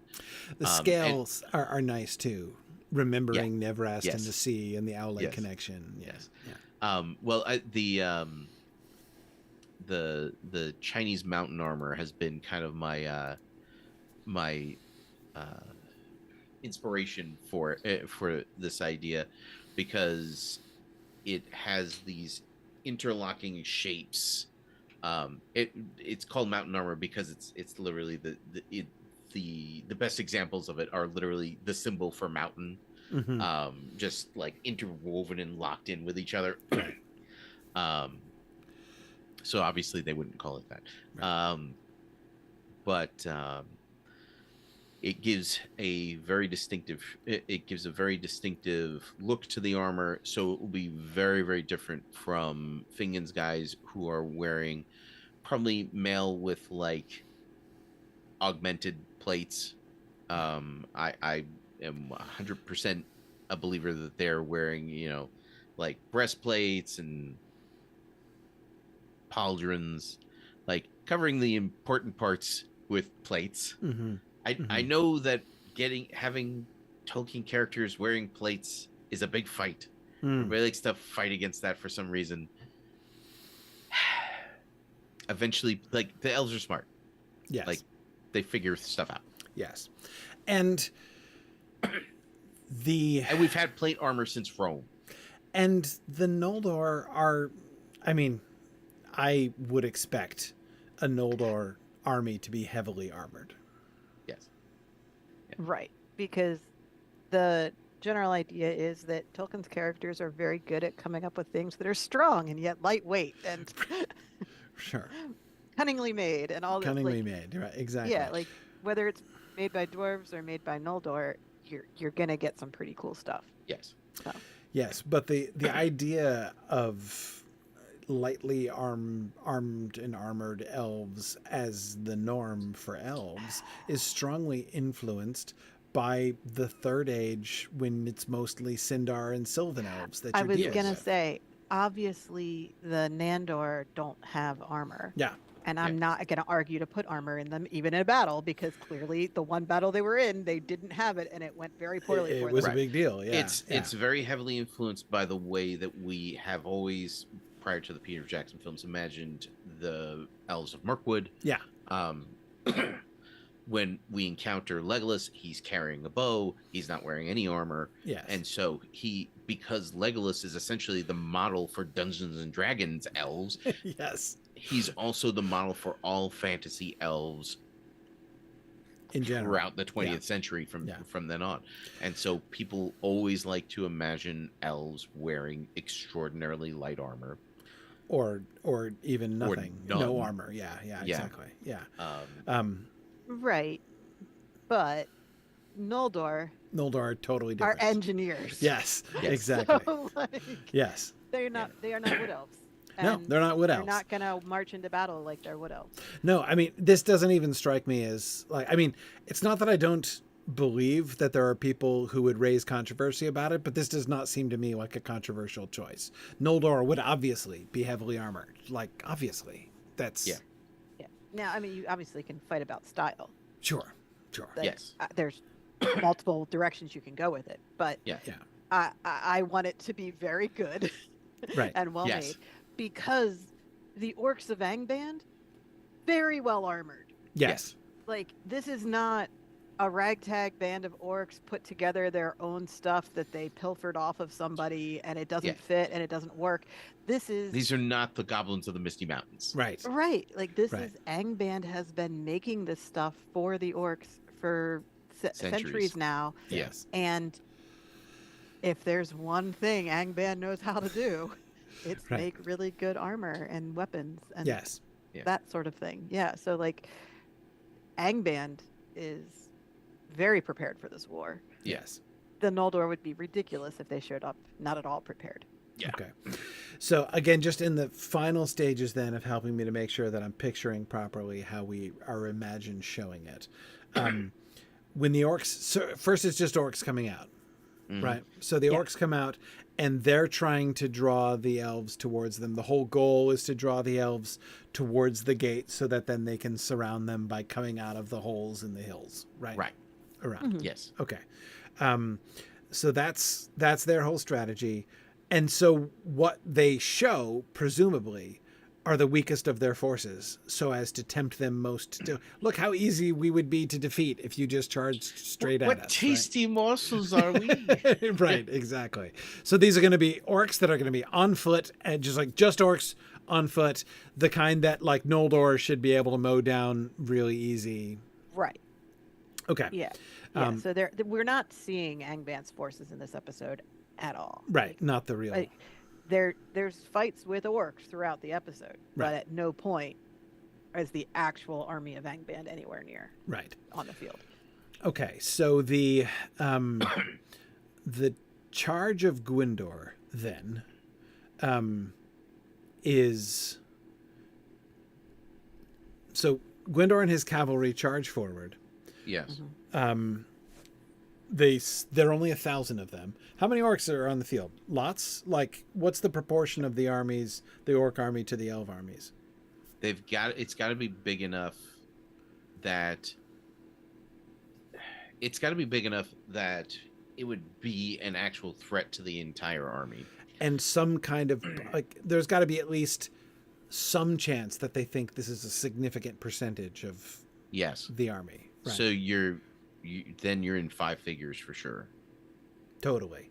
Yeah. So because they've got to outnumber the elves 3 to 5 to 1. Like, in order to be a credible threat, they got to be like 8 to 1 against minimum most of these guys. If it's just orcs, yeah. Yeah, to be a credible threat. Now, I'm not opposed to there being like wargs on the field or some trolls here at this point. Right. But they got to get wiped easily though, and so that for that reason I think that trolls would probably trolls have to be closer to the gate. Yeah. But they could be visible. Like, you could see that there's trolls. Yeah. Right. Okay. Yeah. And so I was asking, we're saying there's about 21, 22. Well, no, with the Men of Dor-lómin, between 20 and 25,000 good guys. Yeah. Right. Yeah. Roundabout. Yeah. Okay. Yeah. About 20,000 of whom are Fingon's army and Turgon's army. Right. Yes. Plus other auxiliaries. How many of the Men of Dor-lómin are there in the cavalry? Well, actually, I would think that the Men of Dor-lómin might even be. I mean, because they got to be pretty numerous. They've had like some that's time the whole to breed. reason for having them is the fact that they can. Okay, but like, are they more than 4,000? I feel like they would have to be. Okay. Yeah, it would be a little bit weird for their army to be way, way, way smaller than Fingon's army. All right, Like 6,000? the idea isn't. It does seem like it would be weird for Hurin's army to be bigger than Fingon's. Just from like visually, that would look strange. Mithrim is very big, and it could be full of elves. Yeah. Dor-lómin is significantly smaller, and even if it's full of humans, how many humans are you fitting in there again? Like, at some point, I don't think you have 10,000 soldiers. I mean, I Dor-lómin. could. It wouldn't be that difficult to figure out how many 5-acre farms you can fit in Dor-lómin, but right. Yeah. Right. But yeah, so maybe somewhere 4,000 or 5,000, something like that. A significant force. Yeah. Yeah. Okay. Yeah. So the point is, the good guys are 25,000 ish. Yeah. Yeah. So you're talking 50 to 100,000 orcs to even make it look like it would matter. Yeah. And as far as like real outcomes on the field, they'd need 200,000 orcs to be to really be able to threaten them. But the statement at this point has been that Morgoth knows that if the army is just orcs, he's not going to win against the Noldor. So I think. Well, and what we don't have to do, we do not have to convince. We don't have to convince the Noldor that this is Morgoth's whole army. Right. Because the thing that Gwyndor does is rash no matter how you slice it. Sure. Right. So if there's 50,000 orcs there, that's going to be a big enough army that the viewer's going to be like, yee. Right. It's going to look. I mean, they're going to. I mean, if the enemy is twice as many as the good guys, they're going to look. The good guys are going to look like the underdogs. I mean, I could imagine there being an exchange, like maybe even one of the, one of Hurin's guys, right, being like that's a lot of orcs. Whoa, that's a lot of orcs, and then have somebody like Huor maybe be like, yeah, actually, Like legends say that the Dagor Aglareb had 15 times exactly that many. Like that really like numbers of orcs with this many with the armies and the men of the army of Gondolin as well. Like, come on now, we're probably good. Yeah, we're fine. I guess what the thing I'm trying to build to is thinking about Morgoth's strategy here. Mm-hmm. Why would it work if even 100,000 orcs are, basically if Fingon's like, please, 100,000 well, his orcs. strategy isn't to What are you wasting my engage them time with here. 100,000 orcs here? Yeah, right. You know? His strategy isn't to engage them here. The strategy is to get them to chase. The idea is to draw them out because Yeah. Fingon has chosen a defensible position, and Morgoth would like Fingon to not be on that defensible position. He would like him to be in a place that he can pincher him. Yeah. Yeah. In an indefensible position, preferably. Preferably. Yeah. Yeah, Yes, one that that would can- be far better. I mean, Yeah. Sun Tzu, in his Book of Obvious, wrote that the best way to start a battle is with your sword at the enemy's throat. So yeah, Right. Yeah. Yeah. Yes. Okay. So the hope is not, oh, here's a terrifying orc army, but like, oh, here's a tantalizingly defeatable orc army that if you just charged straight into this, you could mow these people down. and one would believe that the attempts to taunt them and to draw them out would have escalated. Right. Like, Bulldog happens to get very unlucky that he slaughters Gwilyn right in front of his brother, right? Maybe. I think that next season we're going to find out that Morgoth knew a lot. Yeah. So That there were operatives in the the part where it seems coincidental right now, yeah. like what are the chances that his brother would be standing right there? Yeah. Is like, why do you think they picked that prisoner to Right. slaughter? They had other prisoners. Yeah. Yeah. Right. So I think that's part of Morgoth's message to Hurin is Mhm. I control everything in the entire world. Yes. And you I thought, control everything all of the time. well, yeah, like you thought I was locked in my little fortress and didn't know what was going on out Yeah. there. Yeah. I know everything. Right. Right. Right. You're right. Is Morgoth's message. So I think that will be part of that reveal Yeah. that's why it was his brother who got killed. Mm-hmm. But Totally. I gotta tell you, like 50,000. Like, think about how insane the orcs on Pelennor Fields look in the Jackson films. Like Yeah. that's looks like and they It looks like a massive army. and they painstakingly animated 100,000 orcs there. It looks, if you took half of that, it would look crazy. Yeah. It's just so I think that even if there were 50,000, the reality is that any number that would actually threaten the Noldor that are parked here would still look completely insane Yeah. to the viewer. Yes. I don't think we need a force that actually threatens the Right. Noldor, No. Yeah. because 50,000 seems enough. Fingon's directions are hold, I don't care what they do. So he's not nervous that their position is about to be overrun by orcs. No. Right. No. Like he's pretty confident he Yeah. can defend the defensible position Right. And Yes. he against is, what's in front of him. and so in a sense, again, until the Gwilyn incident, the strategy, Morgoth's strategy, is not working. Like they're not going to take the bait. It would not have worked if it hadn't been for that. So, plan A: see if we can get them to charge. If they're too smart to charge, then we'll start playing dirty. So okay, so now we kill Gwilyn. Gwyndor charges. The cavalry of Nargothrond charges behind him. Bulldog escapes. Yes. Yeah. Yeah. Yeah. Bulldog escapes. He makes a beeline right through the other orcs. Right. Yeah. So we've got this like wedge of Nargothrond stabbing straight through the middle of the orc army, leaving this trail Who behind immediately them. break. Right. They're Well, they probably don't break until because those Fingon are on the commits. outside will not even have seen what happened. Right. Yeah. You know. Yeah. Once Fingon charges, that's when they break fully. Because then it's like, oh, nope. Yeah, that's not okay. Yeah. Yeah. So they're going to be charging straight through without slowing down. It's going to be, and of course the viewers are going to be remembering when Hurin did that, Yes. right, in his little orc battle a few episodes back. But it's going to be like nothing compared. I mean, like that is nothing compared to what Gwyndor and his people do charging through the orcs here. So they're just mowing folks down in this narrow channel through the middle of the orcs.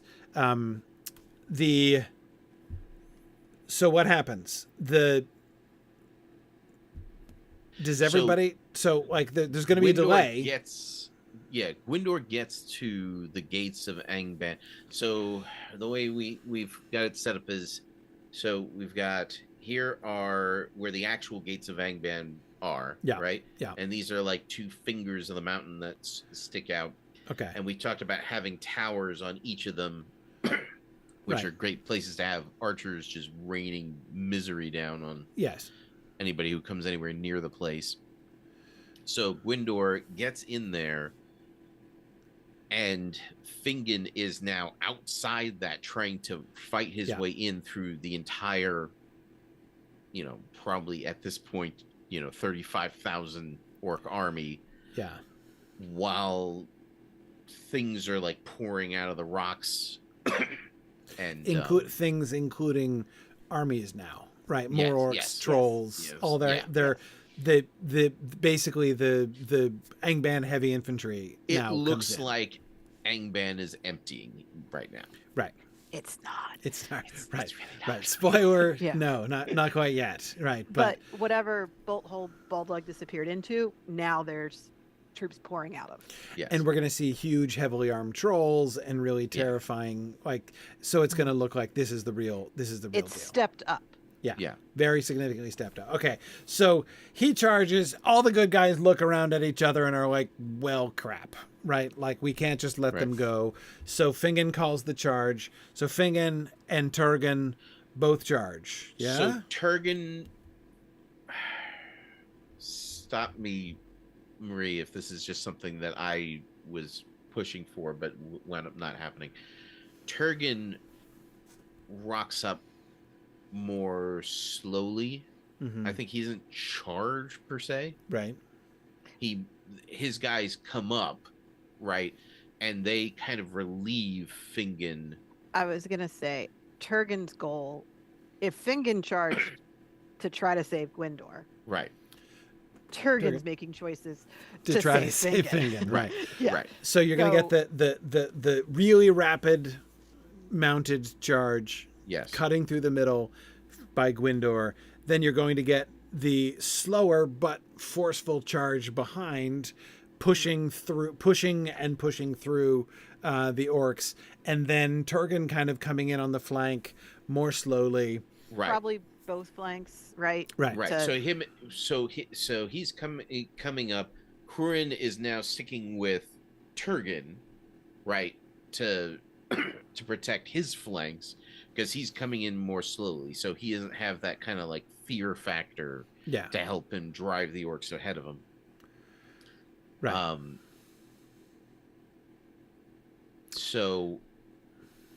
And Hurin and his cavalry would be able to help kind of maintain connection between Fingon and Turgon's armies. So they're going to come up, but basically at the choke point prior to the gates, like before that final valley where the gate is. Yeah.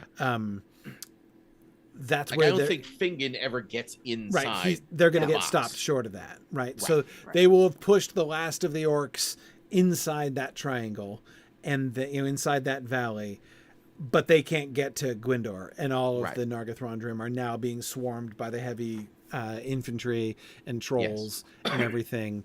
And it's a kill box. Right. I mean. Yeah. So Fingon and his troops will come to the edge of the kill box, and but they're also getting there's still orcs pouring out from outside of that and hitting them from on the sides. On the sides, yeah. So that's the thing, is he pushes pretty far forward, but then he has to fall back. But then he's got to fall back, right? Because of the flank situation. And that's when I think when we were talking about Turgon coming up, was at that point, as Fingon is retreating from the kill box, from those towers, right? That Turgon shows up at that point to keep him from getting completely flanked and overrun. Yeah.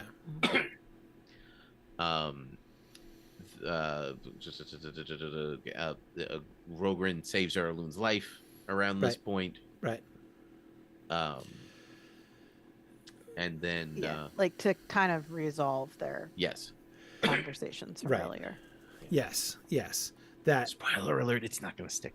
Oh no, I was waiting for the, the buddy cop spin-off with Elrond and Rogren, but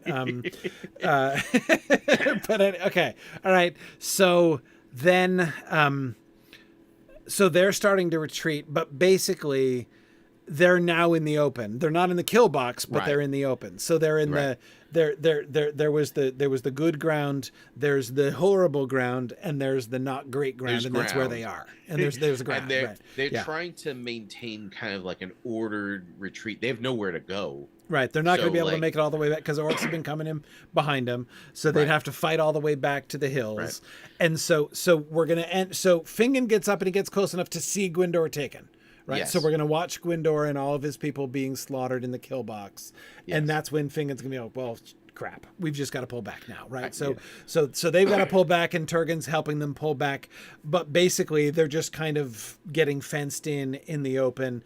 It's not yet looking like certain defeat for Yeah. them, but they're in. It's bad. It's bad. It's bad. They're in the open. They're surrounded in the open.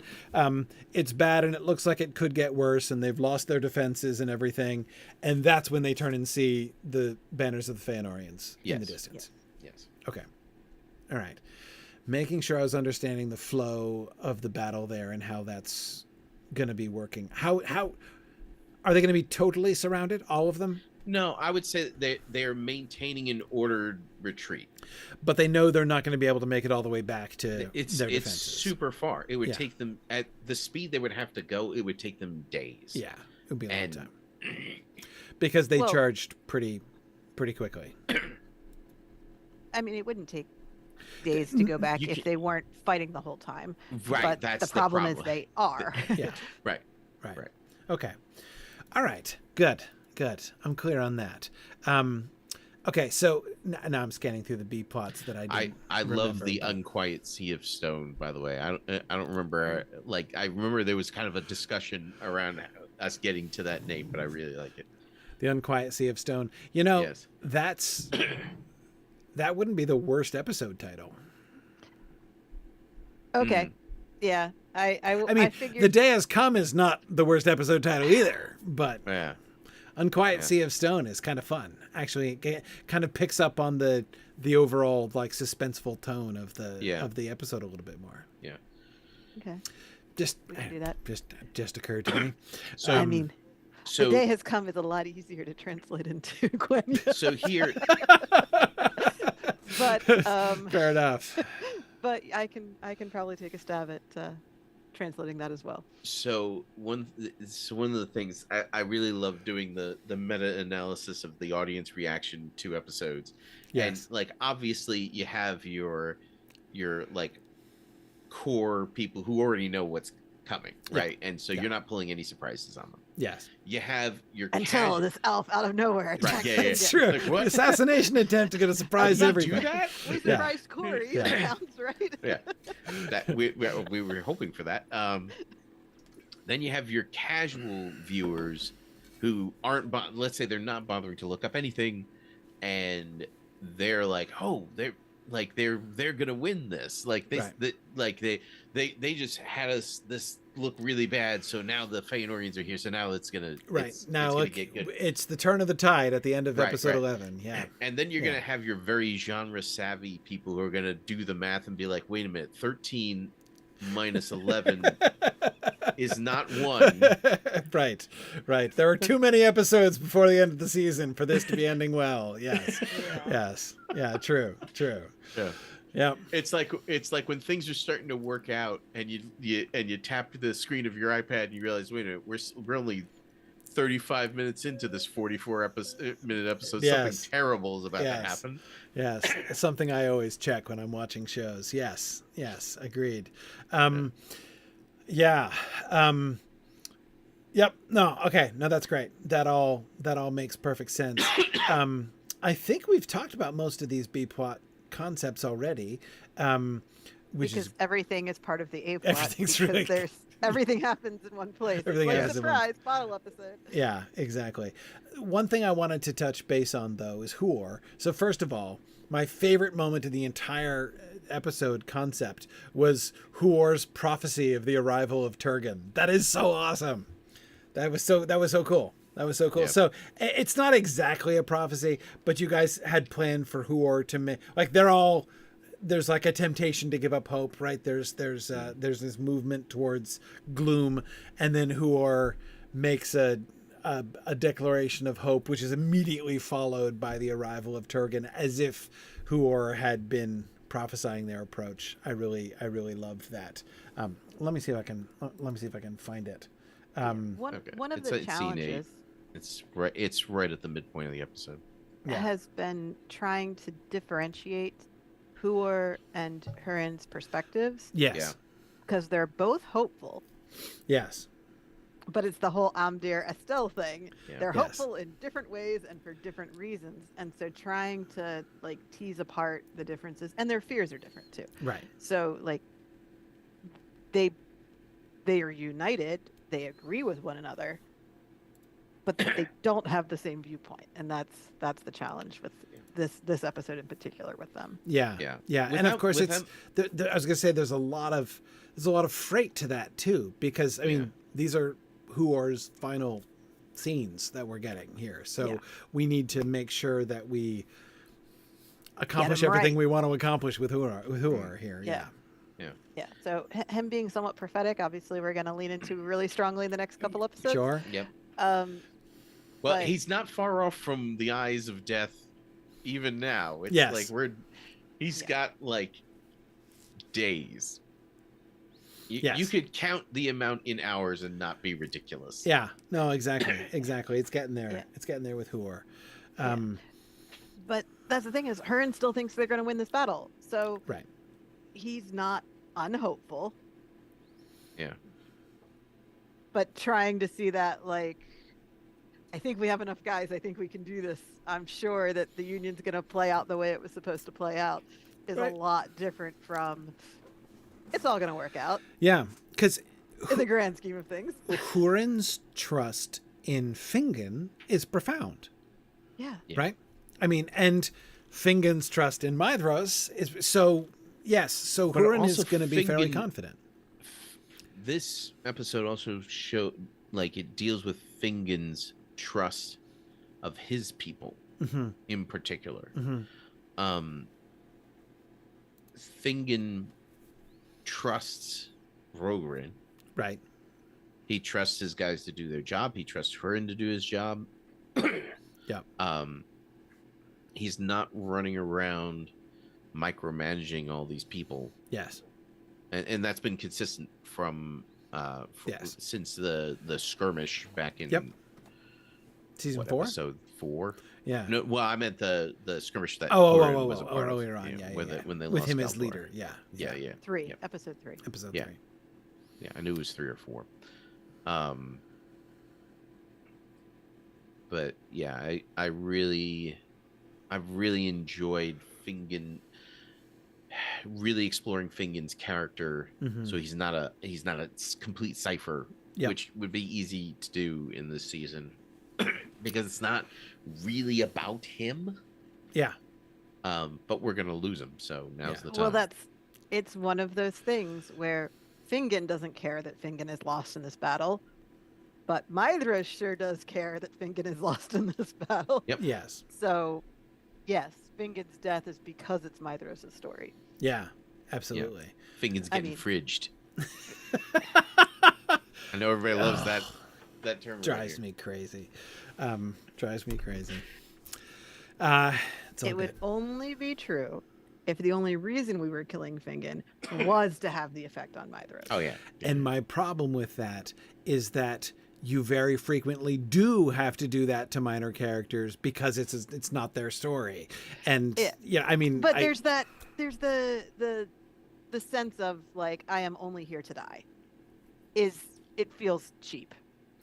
but it can. again, very much depends on the. But at the nuance of how you same play it. time, like, I would argue that the full George R.R. Martin, like, I'm Oh, going to that's- write a 25-page chapter telling you this person's entire life history leading up to his immediate death and accomplishing nothing further in the whole story is in fact not the perfect alternative No, to that. But in that story, everyone has a purpose, and as soon as they're done doing their job, they die.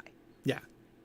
Yeah. And in our plotting of film, when characters are done doing their job, they can get killed by Balrog. Yes. Like, we're not doing the same thing, Yes. but we're not doing something radically different. Yeah. Yeah. Because we have the same constraints. Yeah. Yeah. So Fingon has done all of his jobs, so he can get killed by a Balrog. Yeah. Yeah. Yep. Yep. Yeah. Similarly, Elrune will have done all his jobs. Yep. Uh-oh. Yes. Yep. Yep. Yep. Halder might be done some jobs too. Right. There's a lot of people whose work is almost done. There's no question. And that's the thing is we have very few characters that are just randomly killing off for the fun of it. Yeah. All the men of Dorloman maybe. Right. Well, counts as that. yeah. So like the people we've introduced this season who happen to live in Dorloman, guess what? They're all dying now. Ulfang got his army into Beleriand. Right. That was the only thing we needed from him, and now he's not. Yeah. So like, but Once they're not useful to us anymore. Yeah. Yeah. the idea is that this is a tragic story. So of Yeah. course most Yeah. of the characters Are going to die. Yeah. And the Agreed. few who don't die during the first age, like, it's kind of by chance. Yes. Like somehow Galadriel survives, but probably by not being in Doriath the 2 times Doriath gets sacked. Exactly. Exactly. Possibly she's there. I mean, we'll figure out what we're going to do with her, but most likely she's just not there. That is Same going to with be so Gil-galad. much fun. Gil-galad has to be conveniently hanging out with Círdan from now on. Right. Right. Exactly. Yeah. You know. Okay. Anyway, all right. Okay. So, because we're just about to, okay. So one other question, Myglin, do we have any Myglin plans? I have For zero this Michael episode? plans. No, and even in the later on, yeah, he gets his line. Right. He does well in the or battle. not a line. He gets to observe His the moment. conversation between Turgon and Yeah. Huor, Yeah. right? And Huor. Yeah. Yeah. I mean, any Like, he's there. Any conversation where Turgon's there, like there are opportunities for him to say things. Right. He Okay. doesn't have to say much. There's so many people who have Yeah. so many There's a lot things of to say. people. Yeah. I would say by default, I would think that we would be well served to go out of our way to show Myglin doing splendidly. Like, Yeah. Okay. Saving Turgon's life, like Yeah. being Turgon's super reliable right-hand dude in the battle. Yeah. I think the only thing we mentioned about him in the outline is that he was really excited to meet Fingon Okay. because he's never met him before, Yeah. and this is his uncle. Uncle. Yeah. Yeah. the same way exactly. Turgon is his uncle. Yeah. So like, Yeah. Pathway to high kingship for me. Yeah. No, it's great. You mean the High King has no children? Well, that's interesting. Does he have any daughters? You have a daughter who is unmarried and has no children. Right. This is so Yes. interesting. Yes. Yeah, it's got a cousin thing there. But yes, also I agree with Cyclops there. We should certainly go out of our way to show his sword. Anguriel. Yeah.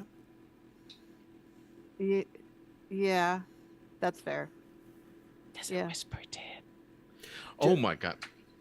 Just a little Yeah, I mean, he would have it. He would use it. he would have it. Yeah, that all fit. Yeah. Nick's having a moment. Well, Yes, he because is. I love giving. It's a very commonly done thing, but I've been doing it for a very long time. I love giving D&D players evil talking swords. It's Yeah. It is Okay. a thing that pays out dividends every time. There I is can imagine. no time that it is a bad thing to give your players an evil talking sword. It always works out amazing, story-wise. Right. Okay. Okay. So, if you didn't know what to do with Myglin in this battle, guess what? Cool. No, I would. Yeah. Yeah, but anyway, so Myglin does really well, and he does really well with a very fancy, distinctive sword. Even Yeah. possibly in some way like Possessed by the soul of his dead father. No, we don't have to have him talking to the sword. But I don't actually think that it's possessed by his spirit. Yeah. But if Myglin hears his dad's voice ever, because he's slowly going into, bad territory. I don't think we spend that much time in Myglin's head in this episode. Not in this episode. Right. I'm talking about Fall Gondolin season. Maybe. We can figure out what we want to do with that when we get there. Nothing but heroism in this episode, though. Yeah. The other thing Nothing we wanted, conspicuous ominous heroism. or threatened or anything. we wanted to make sure that Rogren meeting up with Glorfindel and Ecthelion was like a reunion thing. Rogren meeting up with Ecthelion and Glorfindel. Oh, right. Yeah. That they clearly knew they go each other back from before. They go back, yeah. Because for him to decide to take the remnant of Fingon's army back to Gondolin, he has to know who these people are. Yeah. Right. So just to kind of establish that connection, that does need to happen in this episode. Yeah. Okay. Right. So just a kind of a fellow soldiers who hung out before, know each other from of old. You. Yeah. Right. Yeah. An you moment. Right. Okay. Yeah. Right. Because Rogren was part of Fingon's group. They were part of Turgon's group. Fingon and Turgon, being brothers, hung out together. So yeah. Their guys know each other. That's all we want to. No reason why not. Moment. Yeah. And Elrune can't do that because he wasn't part of all that. Right. He was too young. Right. And Sindar. Anyway. Yeah. That's the thing. He was not part of that. Yeah, exactly. Yeah. Okay. No, good. That makes all kinds of sense. Good. Good.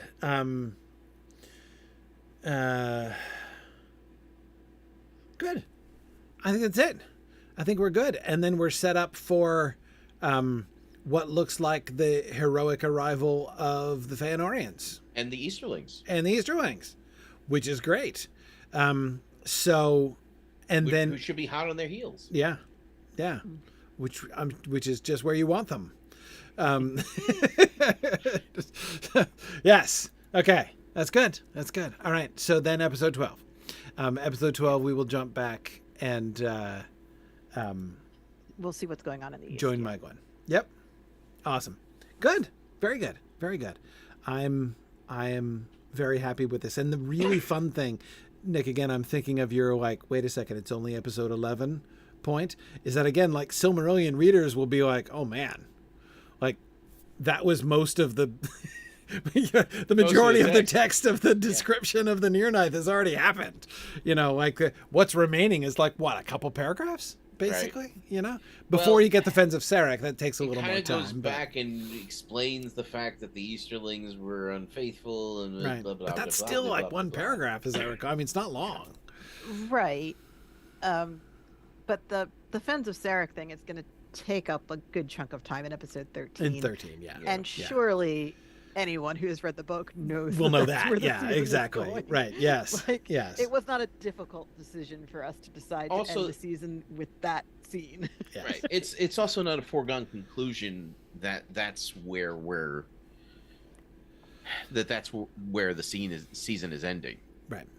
They could be readers of the book wouldn't be aware of the fact that Corinne's There's gonna the captivity get of Corinne, captured, yeah. and there's the whole Rian thing, and There's a whole aftermath to the battle that could be a whole episode in itself. Yeah.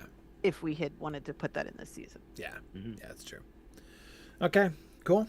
Yeah. Good. So Good. so your viewers could still be very wrong-footed as to where we're going with all this.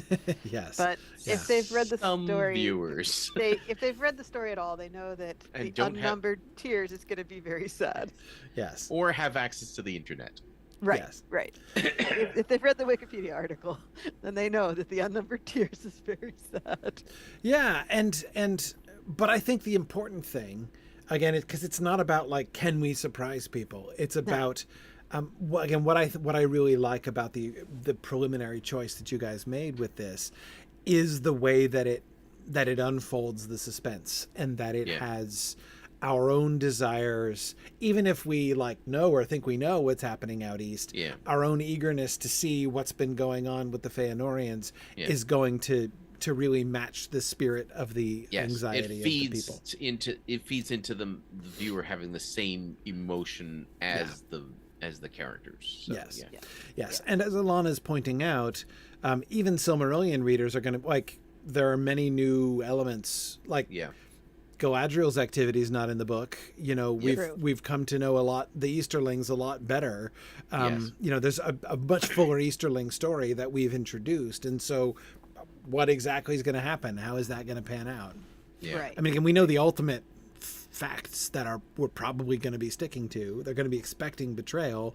They're going to not be surprised that Uldor doesn't turn out to be a great guy, but still there's still a lot of unknowns, I think. People who do it. The Ragemonger video scripts just write themselves at this point easily. Oh my gosh, so but they always fun. do though. That's why they can make them so quickly. It's such low hanging fruit, really. It's that is true. Like hating anything, hating anything or anyone, like saying that's dumb or that's stupid or they don't know what they're talking about or I can't believe how dumb they are. Whether you're whether you're reacting to a show or a book or whether you're reacting to politics, that's just the easiest thing for anyone to say. Always. I mean, like people can make choices that irritate me, but at the same time, I through the course of this project, in fact, have really gained kind of my first inclination at this point is to be merciful at the very very least. Yes. It's harder than it looks, and it doesn't always work out like you hoped. Right. And also a realization that not everybody cares about the same things that I care about. Yeah. Right. Like if I start from the point of view of, okay, that was an interesting choice. Where are they going with that? Why are they doing this? Yes.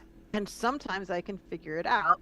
Other times I'm like, I can only think of one reason to do it this way and no clue why you would be wanting to tell that story. But, you know, whatever. Yeah. And I mean, the first time I watched the first Hobbit movie, I was living abroad when it came out, so I didn't get to watch it until 6 months afterwards. Right. And so I sat down to watch it with my sister, and we're watching it, and I'm just like, who did they make this movie for? Because they're putting all the backstory in. I was not expecting any of this stuff. And I'm like, I like the backstory. Yeah. Right. But I didn't expect them to make the movie for me. Yeah. Right. Like, this is really weird. And then they proceeded to make 2 more. They were not for me. Yeah. But the choices there, I was just like, wow, like I was not expecting that. And with Rings of Power, let's treat orcs as real characters who have. Let's take the Silmarillion story seriously about the origin of orcs. Yeah, that you can't just kill orcs for the fun of it and be like, that's fine, they're evil, just kill them. Yeah. I mean, they are evil, but there's more to it than that. And I was just like, I never expected anyone to try to put that on screen. Agreed. Yeah. Because it's so much easier to just have evil orcs that you can kill. Yeah. Yes. So, I mean, what they're doing with it and why you can talk about, but the fact that they even thought to, I never would have expected anyone to. Yeah. Agreed. I was very pleasantly surprised by that. Mm-hmm. Yeah. No, it's. So, I mean, so there's always choices that are like, oh, I never would have gotten there. Right. And right. So then they do the other choices where I'm like, how the heck did you get here? This is not. It's like, okay. Well, they thought through one thing really well. Yeah. I couldn't think of other things in the same way I would. Exactly. Yeah. All right. So, but I will about what those other things might be. whole other conversation. And we should wrap up because it's getting late. I'm Yes. not So, gonna. Yeah. but so next time will be March 6th. So that is in fact 2 weeks from tonight. Yes. So we're Yes. on schedule. I won't be around next week, but we're good. So that's fine. So Thursday, March 6th. And the plan is to discuss casting results. You may have remembered last time we said we were discussing casting results tonight. We changed the plan. We lied. It's fine. It's fine. We're flexible. This is what we do. So we're going to do the casting results next time. Is the plan March 6th? So we will discuss. Discussing the casting results is always fun. So looking forward to that in 2 weeks, and then after that we'll get back to episode 12. Right. All right. Very good. Good idea. Okay. Well, thank you everybody for joining us tonight. And I will say, as always, thanks Marie and Nick again for your excellent work on the outline and concepts here for this episode. Really fun discussing them with you as always. And I will say to everybody, thanks for listening and Godspeed. Bye now.